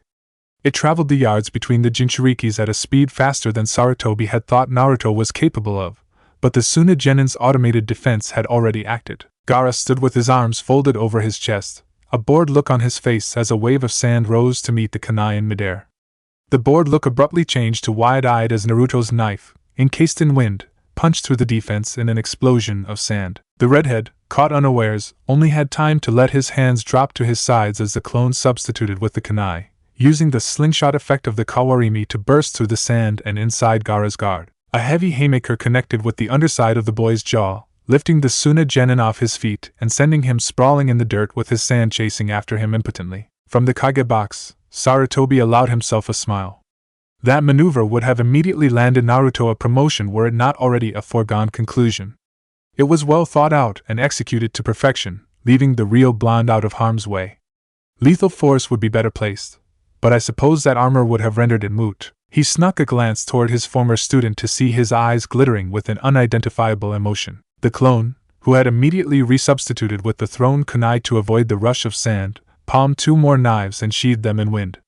Darting forward, he hurled them at Gaara, who had regained his bearings and was snarling his displeasure, eyes wild. An angry swipe of the redhead's arm sent a burst of sand that smacked one of the kunai to the ground but missed the second. Sarutobi's ears keyed in on the familiar roar of Naruto's hien a moment before the clone replaced itself with the remaining kunai. Seal less kawarimi. You've been working hard, Naruto-kun, he mused as the replication deflected a wave of sand with a thick slice of wind from its left knuckle knife. Not that I would expect anything different. Pressing its advantage, the clone stepped forward and stabbed with its right knife, a spear of wind exploding from the tip aimed at Gaara's neck. And used to actively having to dodge, the Suna Genin barely avoided the spear, awkwardly shuffling his body with a moment to spare, but stumbled. Naruto's clone capitalized quickly, closing the small gap between the combatants in one jump. A punch was barely redirected by the floundering redhead, and the clone used the sloppy parry to knock the demon container's arms upward before pivoting and driving its twin knives into Gaara's exposed chest. The extended wind chakra exploded out of the Genin's back in twin bursts of sand, not blood, and the clone didn't have time to react as Gaara's body dissolved into a mass of sand that quickly encased it. The doppelganger was crushed an instant later, and the remaining sand fell to the arena floor. Behind it all stood the real Gaara, grinning his manic grin and staring straight at a grimacing Naruto. From his vantage point in the Kage box, Sarutobi relaxed back into his chair, thoughts of war and death suspended. How will you handle this, Naruto-kun? Naruto had never truly fought an equal before. Sasuke was the closest to it he had trained with, but their spars were just that, spars. Since his graduation, Naruto's missions had seen him pitted against either those he outclassed or those who utterly outclassed him. Being on even footing in so many ways, resiliency being the major one, was unsettling. Then there was Gaara's insanity. Is that your best, Uzumaki? The redhead shrieked, his eyes bulging. From his spot across the arena from Gaara, Naruto could clearly make out his fellow demon container's face. He didn't like what he saw. wherein Sasuke's eyes, and even his own when he was being honest with himself, the spark of insanity was just a spark, Sabaka no Gaara's was a raging inferno. Malevolence that would have made seasoned jonin pause shone through clear as day, and there was nothing else. No rationality. No restraint. It was kill, kill, kill. Nope, that's not good at all. What is this guy? Naruto wondered, his palms sweating slightly as his heartbeat picked up. His opening salvo had been executed to perfection, and while he hadn't expected to kill the Suna genin, he had expected the boy to be fazed by it. There was no wariness in his eyes, no tensing of his body. He actually thinks I'm not a threat, the blonde realized. Without prompting, Gaara's mission history popped into Naruto's head, courtesy of Kabuto all those weeks ago. He's never been touched before. Naruto had known about the automated defense, he had seen it stymie Lee in the preliminaries, and it had been a major source of his anxiety before Jiraiya had taken him under his wing. Subconsciously, the trepidation at going toe-to-toe with an equal, if insane opponent faded to a familiar steely determination. Nervous energy was channeled as he began to bounce lightly on the balls of his feet. Jiraiya had trained him for nearly a month to fight his counterpart. He had the tools, and he would execute. He wasn't about to let his new sensei down. There was a small part of Naruto, somewhere within the depths of his mind, that pitted his insane counterpart. It was the part that felt an inkling of kinship with his fellow Jinchuriki, the part that knew intimately just how hard Gaara's life must have been. The rest, however, looked at the redhead with nothing but disgust. He looked at Gaara and saw what he might have been had his childhood been different in some unidentifiable way. He saw what could have been if he had allowed himself to hate and rage as much as he had wanted to when a villager spit at him or discreetly tripped him in the street. He had turned his hatred into mostly harmless pranks, and later he had channeled his rage into his training. Sabaka no Gaara was no shinobi. He was a rabid dog that needed to be put down. Sabaka no Gaara is the container of the Ichibi no Tanuki. Your mission is to eliminate him. Danzo's order echoed through Naruto's mind. With pleasure, the blonde thought with relish, his focus sharpening to a dispassionate, calculating edge. Even with my speed and substitution, I won't be able to get in a good enough hit with the Rasengan to put him down. Gaara bypassed the sand. Not even close, the whiskered genin finally called back. Rolling his shoulders, the blonde took a steadying breath and felt himself relax. Unbidden, a grin that matched Gaara's split his lips, and what it lacked in insanity it made up in pure malice. My best is gonna kill you. You think you can kill me? Gaara shrieked. My own father cannot kill me. The redhead cackled, a high-pitched screech, and Naruto shivered as a chill crept down his spine. No, Uzumaki Naruto. You cannot kill me, but you will validate my existence. The Suna genin slammed both his palms to the ground, and a massive application of chakra sent a wave of pure sand summoned from the ether hurtling towards Naruto. Almost unaware of his own actions, his body acting purely on instinct and awed in spite of himself at the massive attack, Naruto formed a cross-shaped seal.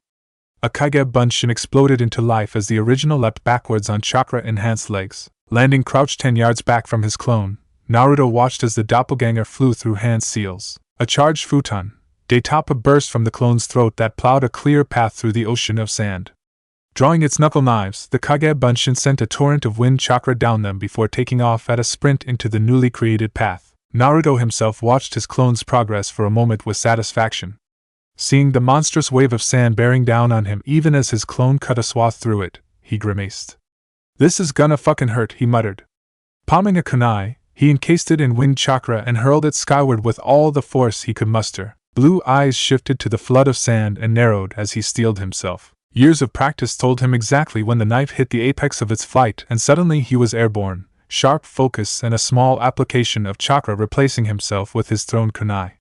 The leftover chakra from his replacement was sucked in and slammed back into his coils as he hovered above the arena. Shit, that hurts, he thought as he gritted his teeth. Even with the Kyuubi healing him, he could only execute that maneuver a few times before he all but fried his chakra coils. With the threat of the invasion looming, that wasn't something he was willing to risk. Blinking to clear his eyes of tears that had formed, he surveyed the battlefield from above. His clone had successfully engaged Gaara.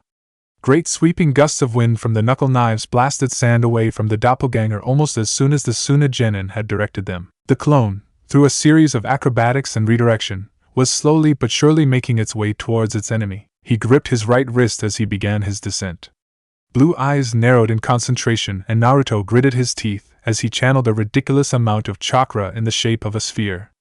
It spun around and around his outstretched palm before a grunt heralded the roar of swirling, self-sustaining, compressed chakra. Here we go. Chakra control working in overdrive, Naruto subtly directed the path of his fall as his clone, far below, leapt backwards and sped through seals. A tightly compressed build of wind burst from the clone's lips and careened through the air towards Gaara. The redhead smirked maliciously as his automated defense rushed to block the bullet, and wasn't disappointed. The wind crashed upon the sand like water on rock, sending the grains flying through the air as the defense was dispersed. Gaara opened his mouth to taunt the clone but was cut off as the real Naruto, falling with the aid of both gravity and chakra, pounded him wordlessly into the ground like an angel from on high. The Yandame's signature jutsu drove the unsuspecting Suna genin into the arena floor and ground him down. An explosion of wind, dust, and rock burst from the newly formed crater, causing Naruto to blink reflexively as he let the spiraling sphere of chakra go to work. A determined snarl crossed the blonde's face, unseen by the crowd, as he felt the ball pulverize, rip, and tear its way through Gaara's flesh. 5 long seconds later, he let the jutsu dissipate and stood over Gaara. The redhead was shattered, his left arm and right leg both at awkward angles that left no room for doubt as to their brokenness. Spiral burn marks from Naruto's chakra covered the boy where the Rasengan had impacted, eating through cloth and flesh alike. Heavy bruising accompanied the burns, indicating massive internal bleeding caused by the rupturing of Gaara's internal organs as the Rasengan had spun them round and round like a whirlwind. Sand was everywhere in the crater, remnants, no doubt, from the Jinchuriki's sand armor that had given Lee fits in the preliminaries. Nonetheless, the A-ranked ninjutsu had eaten through it like nothing. What a deadly ninjutsu! No one could survive that, Naruto thought, noting his counterpart's lack of breathing. He shook out his slightly singed hand. Mission accomplished. Distantly, the blonde demon container could hear the roar of the audience's approval over the sound of his own heartbeat and labored breathing. Glancing upward from his position in the 5-foot-deep crater, he could see that the crowd was on its feet and roaring at the display he had just put on. And, by the looks of it, it was a positive roar. Unbidden, the ghost of a smile crossed Naruto's face as the warm feeling of acceptance washed over him. For all their hatred, animosity, and insults, no one in Konoha, shinobi or civilian, was disrespecting him now. A singular bark of laughter escaped him, and he vaulted himself up and out of the crater to the sound of thunderous applause. His eyes rose to the kage box, and the warm feeling in his chest turned into pride as the Hokage gave him a single nod. The proctor strode over to him, grabbed his wrist, and lifted it into the air triumphantly. "Ladies and gentlemen, your winner, Uzumaki Naruto," was cut off abruptly as a loud cough from the crater drew his attention. Both his and Naruto's heads whipped around in abject disbelief. "Oh no fucking way," Naruto whispered. "He wasn't breathing. There's no way he survived that." Ignoring the growing confusion of the crowd, unsure why the winner hadn't been fully declared, he hastily palmed a kunai and leapt to the edge of the crater. Gaara laid where he had left him, eyes closed, broken and bleeding, but his chest was clearly moving up and down. He had been knocked out cold. Before Naruto could fathom the impossibility of the Suna genin's survival, not to mention his next course of action given his orders, a single, foul pulse of chakra emanated from the downed shinobi that sent Naruto reeling backwards. Gaara's eyes snapped open, but his eyes were no longer his own. Naruto could only watch with mounting horror as the now yellow-eyed Gaara rose like a puppet on strings, purple chakra emanating from his tenketsu cloaking him in a haze of malevolence. A heaviness that Naruto was also familiar with from his own encounters with the Kyuubi's foul chakra descended upon him a moment later, and the blonde recoiled instinctively, fighting a wave of nausea and abject terror. Before Naruto had time to move to end the now-possessed genin's life for good, a cloaked figure blurred into his periphery. Reflexes honed by Jiraiya's training saved his life by making him duck a palm strike that was aimed at his throat. His attacker wasted no time, moving like the wind with hands that were glowing faintly with green chakra. The blonde stumbled backwards 3 steps and dove to his left, out of the way of yet another strike and away from the crater. Rolling into a crouch, Naruto unsheathed his knuckle knives and stared wide-eyed at his attacker. The cloaked figure stood at the edge of the crater, seemingly unaffected by the growing surge of demonic chakra at his back, garbed in a charcoal battle cloak. His face was covered by the mask of one of Konoha's Anbu. "Heh. Do be careful, Naruto-kun," the enemy said, his voice distantly familiar to the Jinchuriki. "The Shikaku is set free the moment young Gaara here loses consciousness." The man said nothing else as he disappeared in a haze of flame. Naruto and the stunned proctor had no time to contemplate the infiltrator's words before the residual sand that had been scattered about the arena suddenly rushed into the crater and began to coalesce, and an inhuman, unearthly howl split the air in and around Konoha. "I'm free!" One blink and the slightest flex of his chakra dispelled the feathers falling lazily from the sky. One blink more told him that his students were still under the influence of the illusion, but weren't in danger of being killed at that moment. A third blink told him the rest that he needed to know about his current predicament. There was a biju forming in the arena, and invaders were quickly moving to eliminate any still sleeping Konoha shinobi in the massive crowd. The faintest swell of nervousness settled in the pit of his stomach. "You've prepared for this. What happens, happens. You have a mission, Tenzo. Pull yourself together." In the moment he had taken to gather himself, Ino had shaken off the genjutsu and pushed herself to her feet. "Sensei?"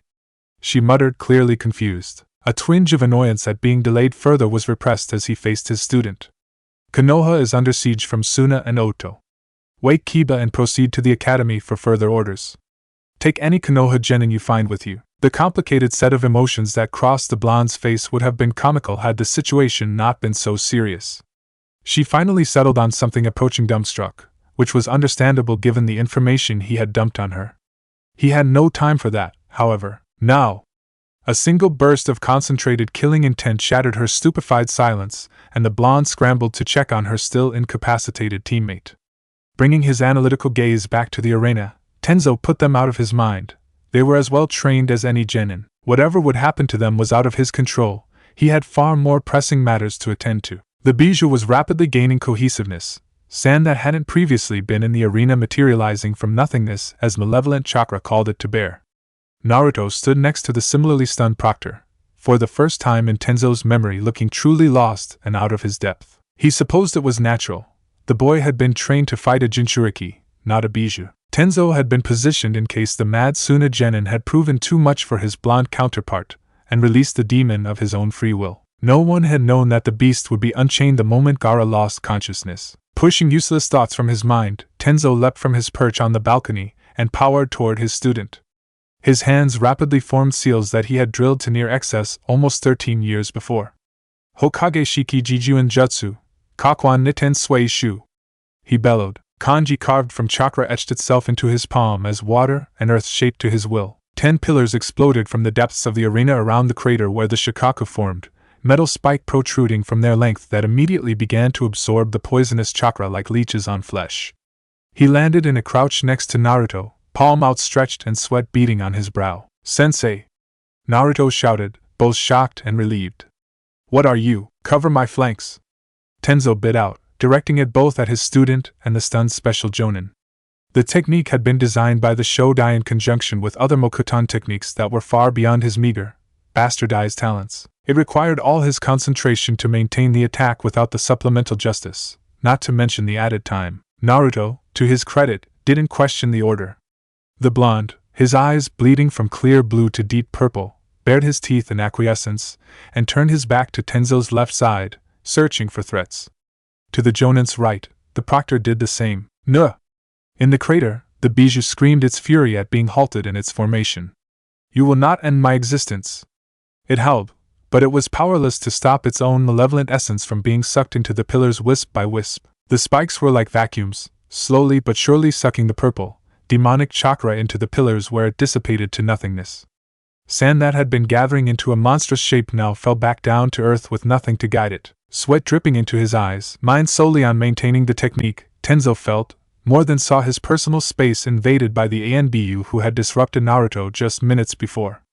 The figure blurred into his periphery to his right and the proctor, to his credit, reacted before the masked man had even truly appeared. Steel glinted in the afternoon sun as the proctor made a lightning-quick stab with a kunai that the masked man twisted away from gracefully. The ANBU snatched the attacking appendage, hands glowing a faint green, and used it as leverage to pivot inside the proctor's guard and jab 2 fingers to the man's chest. The proctor, one Shurianu Genma, stumbled back a single step, clutching a hand to his chest in reflex. He didn't make it a second before he collapsed to the ground bonelessly, his eyes vacant in death. Tenzo's eyes widened at the lethality of the masked man, preparing to abort his jutsu to save the mission and his life. The false ANBU spun to attack but leapt to the right as Tenzo felt a blast of wind pass him, and cleave a 4-foot-deep trench where the masked man had just stood. Thanking whatever deities that existed, he refocused on his jutsu with a desperation born of true fear as his most capable student guarded his back. "Come now, Naruto-kun. Leave this business to the adults," he heard the masked enemy say, voice dripping with condescension. "Truly, this is no place for genin, even one as talented as you." His student didn't respond with words, only with an animalistic scream as his elemental chakra roared louder than ever. Tenzo's hair was buffeted and his feet felt the earth shake as aftershocks of Naruto's chakra exploded outward, doubtlessly seeking to drive the enemy further from him. His focus now solely on his task, Tenzo watched impatiently as his jutsu sapped enough demonic chakra for the bijou to lose some of its rapidly gained form.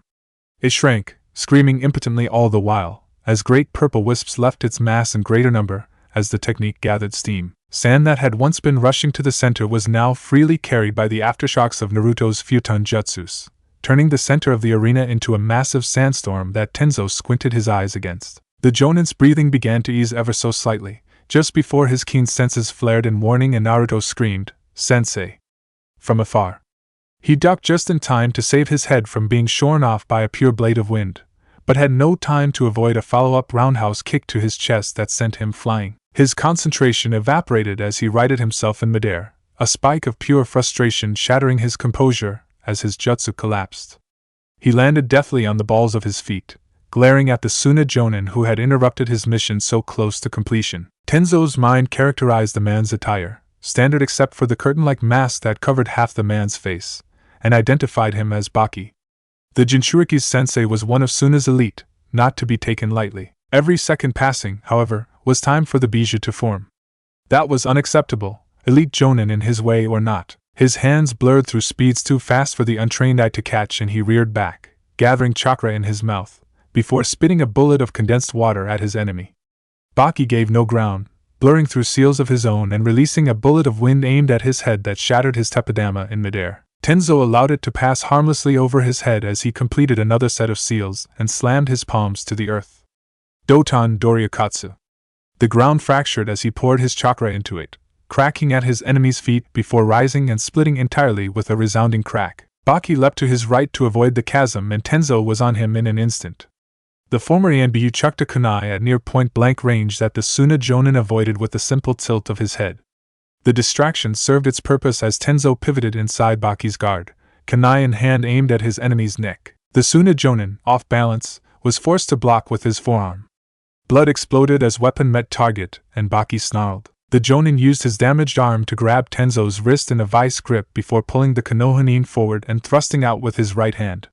The Kaze no Yaiba formed within it struck out like a lance and pierced the Konoha Jonin at point-blank range, an explosion of with the only result. Baki leapt back to make space as the wooden shards reformed into kunai that quickly made to skewer him. Tenzo scowled as he watched his Mokoton kunai miss their target, quickly forming more hand seals and spitting a stream of sticky water towards the now slowly advancing enemy. He was better than the Suna Jonin, but then the man's mission wasn't to kill him, only to stall him long enough for the Shikaku to form and obliterate the village, and with each passing moment he succeeded. Narrowing his eyes in concentration, he pushed his mutated chakra to his left arm and felt the appendage lose cohesiveness before hardening into spear-tipped branches. They lanced out with a grunt of exertion, hurtling through the air faster than thrown kunai. Baki halted his advance, dancing out of the way of the first volley whilst forming rapid hand seals. A column of wind exploded from the Jonin's mouth, tearing and shredding through the wooden projectiles with impunity. Taking advantage of the Sunanin's momentary lack of vision, Tenzo took a page from his student's playbook and kawarimi'd himself with one of his earlier spears. He was on the move almost before the substitution finished, powering himself in a chakra-enhanced sprint towards his enemy. He palmed two kunai as he avoided Baki's desperate defensive swipe by sweeping the man's legs from under him. Brown eyes watched his enemy's face contort in horror as his balance was usurped and his guard bypassed. Cold satisfaction filled him as he stabbed out with his kunai to end the life of the treacherous Suna Jonin. He had no time to register the slightest rustle of cloth behind him. He had no time to comprehend his own peril as he was lightly tapped on the back of his neck. He had no time to react as he felt something separate in his spine. He had no time to hear the anguished yell, "Yamato-sensei!" from a fallen Naruto across the arena, for the world had already faded to black. Anticipation had changed to apprehension, to exhilaration, to confusion, to terror. then to rage. And now, finally, to helplessness. He hadn't felt this way since Itachi's Sharingan had held him captive all those years ago, when he had instinctively known that he was at someone else's mercy, and there was nothing he could do about it. Naruto was alone in the arena, a muted ache seeming to emanate from everywhere in his body at once, watching seemingly from a distance as his world crashed down around him. Foul, malevolent chakra assaulted his senses as the Shikaka gained coherence once more, but he felt no fear. The ANBU imposter helped his Suna comrade to his feet with a hand, but he felt no rage. The prone form of his murdered sensei lay where he had been cut down, but he felt no sadness. Unidentifiable shinobi and kunoichi clashed in the stands, but the majority of the fighting had been taken outside the arena. Once sleeping civilian spectators mobbed the exits in a mad rush to escape the frenzied slaughter, many getting caught in the crossfire. Daimyos cowered in their seats as their shinobi or samurai escorts shakily held their ground against the disorder. Atop the stands, a purple barrier had been erected around the Kage skybox, a mini forest within it obscuring all occupants from view. Sabaku no Gaara is the container of the Ichibi no Tanuki. He is the linchpin in the enemy's plan. Your mission is to eliminate him. Danzo's orders rattled around his psyche for a moment as the blonde took stock of the chaos that had enveloped his home, Jiraiya's teaching asserting itself even now. There was no elite team coming to the rescue. There was no cavalry hidden away in the bowels of the arena. His comrades were dealing with their own enemies. It was just him. He had his mission. And you are failing! Some distant part of his mind screamed. Gingerly pushing himself to his feet, Naruto rushed chakra to his left leg, which had been deadened by a glancing brush of the masked enemy's hands. His lip curled as he heard the Shikaku scream, "I'm finally out. And there are so many people I want to kill right now." That was his assignment. There was no thought about logistics. The how didn't matter. He'd find a way. Or die trying, his mind supplied. From the looks of things, I have another minute before it's fully formed, but I still got these fuckers to deal with, he grunted, turning his gaze towards the masked man and Suna Jonin. The Jonin surveyed his student's transformation with a grimace, moving back a leap as more and more sand coalesced into a demonic hole. The imposter was staring right at him, however, the unseeing eyes of the ANBU mask seemingly piercing Naruto to his core. Naruto glared right back. The man had been the cause of death for at least 3 Konoha shinobi. The Suna Jonin had aided him in the killing of his sensei, and both stood in the way of his mission. His mind was calm amidst the storm, his purpose was clear, and his rage burned like ice. This wasn't about either of the 2 treacherous men opposite him. This was about the safety of his home.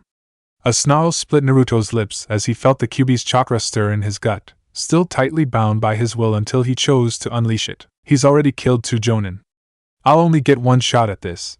The ANBU imposter tensed as Naruto holstered his knives, catching the attention of his Suna comrade.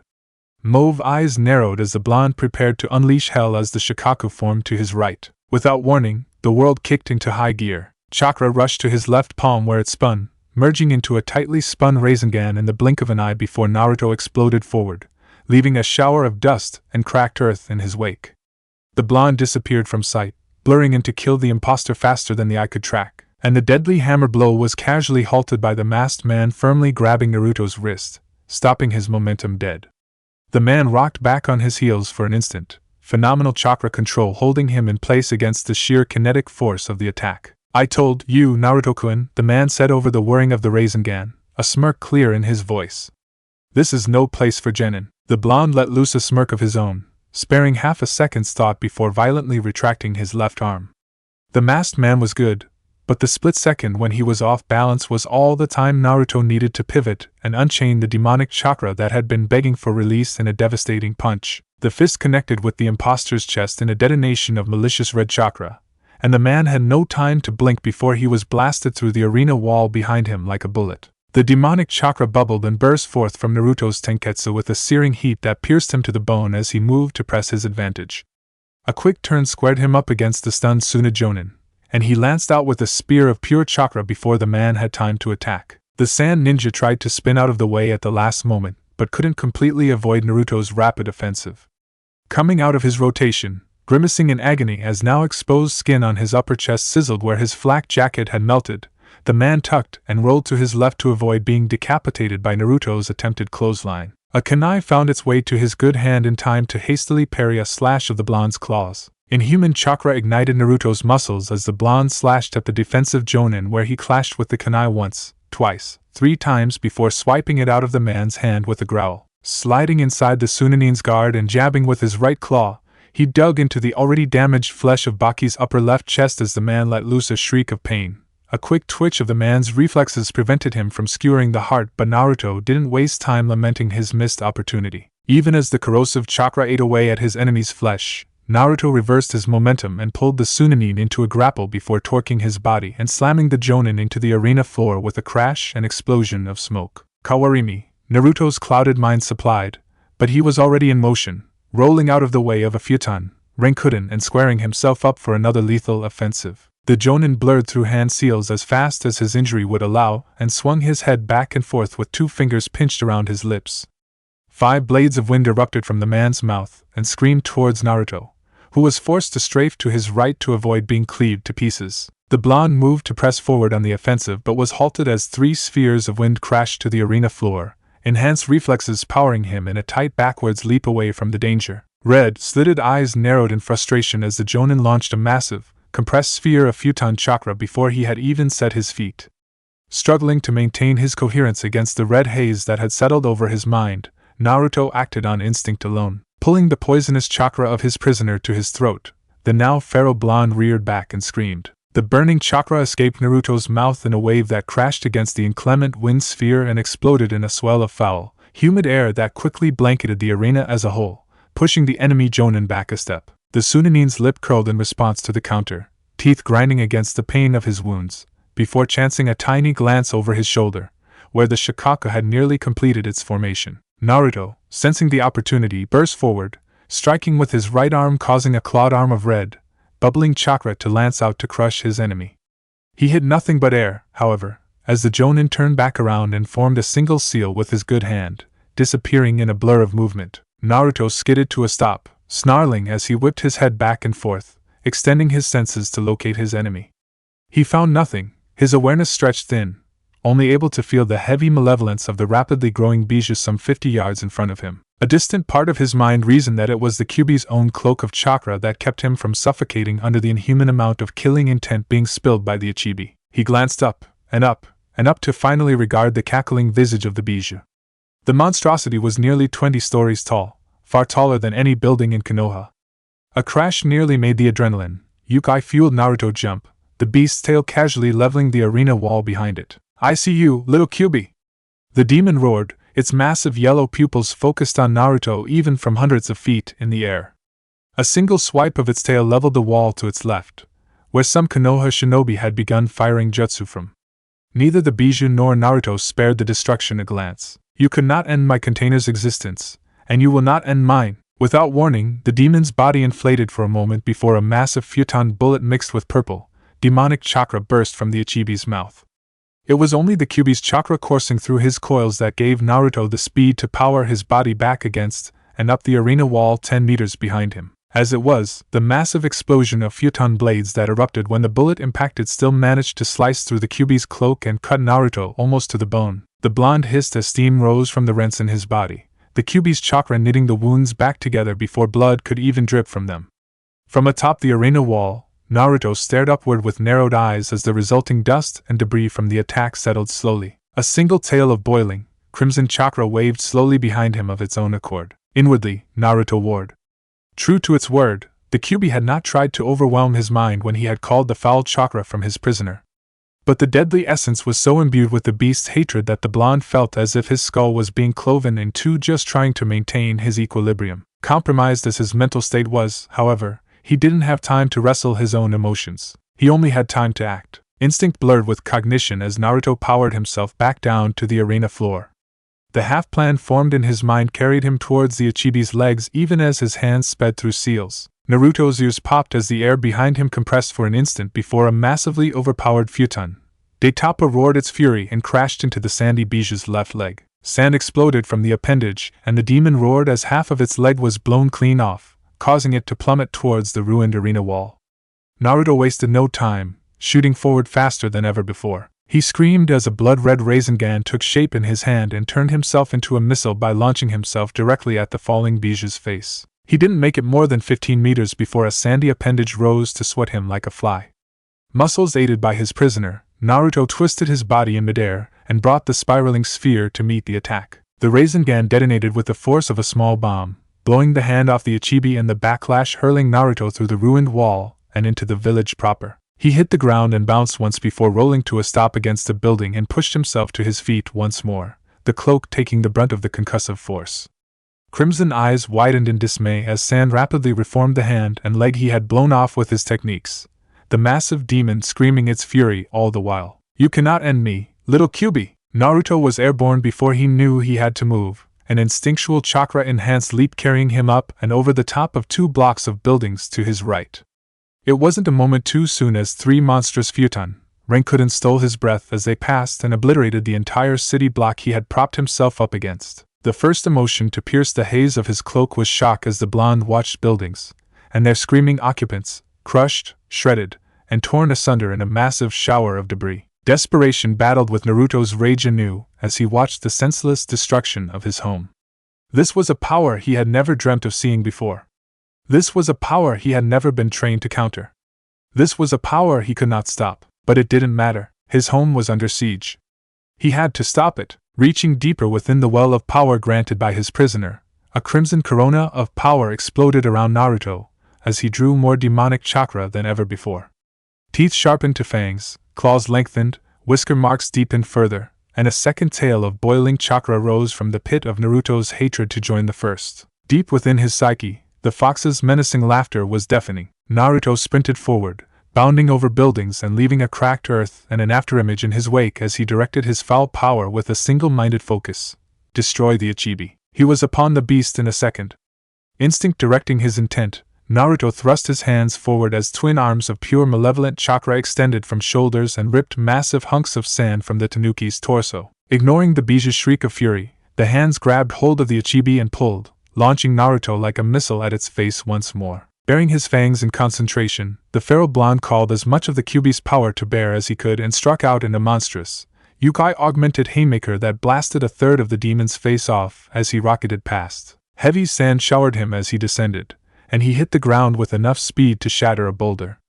A 5-foot radial crater erupted from where his feet impacted the ground, now in the center of the grand fire arena once more. He whipped around to attack once more but stopped in his tracks as a single wave of the Ichibi's tail called up a massive wave of sand that was higher than the arena walls. Disbelief didn't even cross his mind, unbelievable as the battle had already proven to be, as he directed the malevolent cloak to his will once more. Instead of twin arms, this time there was only a single wave as the twin tails swaying behind Naruto combined. With a snarl of intent, Naruto sent the thin wave crashing into the massive wall of sand just as reached him. The crimson chakra sliced a neat, meter-wide gap that the feral blonde stepped through almost casually, his hands a blur in preparation for his next offensive. The air behind him compressed once more as his futon, Daitapa built, and Naruto jerked his head to the right as his senses alerted him to a new presence next to him. A white-cloaked shinobi suddenly stood shoulder to shoulder with him and flew through seals that, even with his enhanced eyes, Naruto could barely track. The formation ended in less than a second, the shinobi holding the tiger seal just as the building pressure from Naruto's futon jutsu released. Crimson eyes widened in shock as the cloaked shinobi wordlessly reared back, expelled a massive burst of pure fire directly into the path of his jutsu. Before Naruto could blink, the flames had expanded into the maw of a dragon that roared with the wrath of 1,000 explosions. The searing heat of the technique was merely a tickle to the blonde, given his chakra cloak, but he could feel the new charge in the air as the Daitapa fanned the flames and erupted into a massive firestorm headed directly for the Ichibi. The tanuki shrieked as the combination jutsu impacted its side with enough concussive force to batter it into the remaining arena wall. White-hot flames melted sand in an instant, fusing it together and forming glass that shattered with a crack that could be heard across the entire village. Even as great shards began to cascade to the ground, Naruto turned red eyes to meet his unexpected comrade suspiciously. The cloaked shinobi, wearing a cat mask, wasted no time. Uzumaki, command has determined that the most successful course of attack will be a strike to the Ichibi's head, killing the container within, the man said in a rushed voice that somehow lacked inflection. Naruto strained to hear him over the cacophony of laughter and pounding in his skull. Further damage to village infrastructure has been deemed unacceptable. You have been drafted to aid my squad in eliminating this threat. Do you understand? The last phrase wasn't a question, and Naruto, even in his warring mind state, didn't treat it as one. Understood, he growled, not out of displeasure but because he could do nothing else with the Kyuubi's chakra running rampant through his system. Follow, the ANBU ordered, leaping away towards the stands as a second figure cloaked in white dropped to the arena floor and sent a compressed blade of wind toward the rapidly reforming Ichibi's legs. Naruto complied a moment later, appearing beside the cat-masked man in the now deserted stands. The only ones left were corpses. On my signal, my squad and I will engage the bijou in a coordinated attack that will halt its movement long enough for you to attack the target, the man stated, voice calm amidst the destruction. Position yourself on the roof above us. It will give you the best vantage point to attack from. I will signal you when it is your time. Naruto nodded curtly, his mind moving a mile a minute to process the surprising turn the battle had taken. He turned and dashed for the exit, crimson chakra still enveloping him, when the ANBU's voice stopped him once more. Uzumaki! The circular eyes of the mask bored into Naruto. We only have one chance at this. Make it count. This time, the blonde didn't even bother with a nod before vaulting himself up and flipping backwards to the roof of the stands. Higher now than even he had been on top of the arena wall, the Shikaku still dominated Naruto's vision. Even at nearly 10 stories high, the raging demon loomed higher. Instinct had led him to attacking the head earlier, but he had only barely reached it once before. But some distant part of him reasoned, his new teammates would likely take care of that minor detail. Ignoring the sound of his heart pounding like a drum in his ears, the Kyuubi's continued maniacal laughter resonating through his entire body, and the Ichibi's screams of rage, Naruto brought his hands together in front of his face. Baring his teeth, he swirled the corrosive chakra coursing through his coils into a tight sphere that forced his clenched hands apart with a grunt. But he didn't stop there. He had one shot to end this madness, and he was going to make it count. Naruto ground his teeth as he pushed his focus and control to the limit, feeding the already Kyuubi-fueled Rasengan even more chakra until the spiraling sphere slowly expanded to the size of his head. Panting, rivulets of sweat beating at his forehead before evaporating under the heat of the Ninetales chakra, Naruto held the monstrous red Rasengan with both hands. Ready, he grunted, just as an unknown signal compelled Cat's ANBU team into action on the ground. A white-cloaked, bird-masked ANBU on the arena floor rushed forward, great sides of wind bursting from his hands that were as wide as the Ichibi's legs. The blades sliced clean through the sand and the tanuki howled in pain and fury. The ANBU wasn't finished, however, and leapt up and latched onto the disintegrating left leg with chakra-enhanced legs, sprinting up the demon's body almost faster than Naruto's shocked eyes could track. Spears of sand formed to skewer the bird-masked man along the beast's leg, but the ANBU darted around them with dexterity and grace. Reaching the demon's hip in less than 2 full seconds, the ANBU flashed through 4 seals and slammed his hand against the sand and vaulting himself backwards and away from yet another spear. Dozens of explosive tags rushed forth from where the ANBU had touched the Ichibi, rapidly encircling the beast's left leg even as it swatted at the airborne man. The tags detonated in a colossal explosion of fire that consumed the biju's leg and halted its offensive. With a shriek, the Shikaku tumbled, sand dispersing everywhere as it crushed the last remaining arena wall. "I'll slaughter you all!" It screamed as it impacted the ground with an almighty crash. Whatever else it might have said was muted as a greenish-brown dome of clay shaped like the face of a boar appeared from nowhere, and encased it whole. "It won't hold for long," said the cat-masked ANBU, who had somehow appeared next to Naruto on the roof unnoticed. "My Justa will bind it when it breaks free. Move on my signal." Naruto and the ANBU waited 2 full seconds before a scream of "Nico!" tore through the air and the clay dome began to shudder. "Now!" the ANBU ordered, speeding through hand seals, but Naruto was already sprinting for the edge. He launched himself off the roof just as the Shikaku shattered its temporary prison with a roar that shook the very foundations of the village. 4 stone pillars burst from the earth just as the dome exploded outward, dozens of bolts of lightning arcing from the stone and striking the Ichibi instantly, immobilizing it as the booming clap of thunder stole away Naruto's hearing. The blonde flew faster than ever before, the Kyuubi's cloak pushing him to speeds he never dreamt of reaching.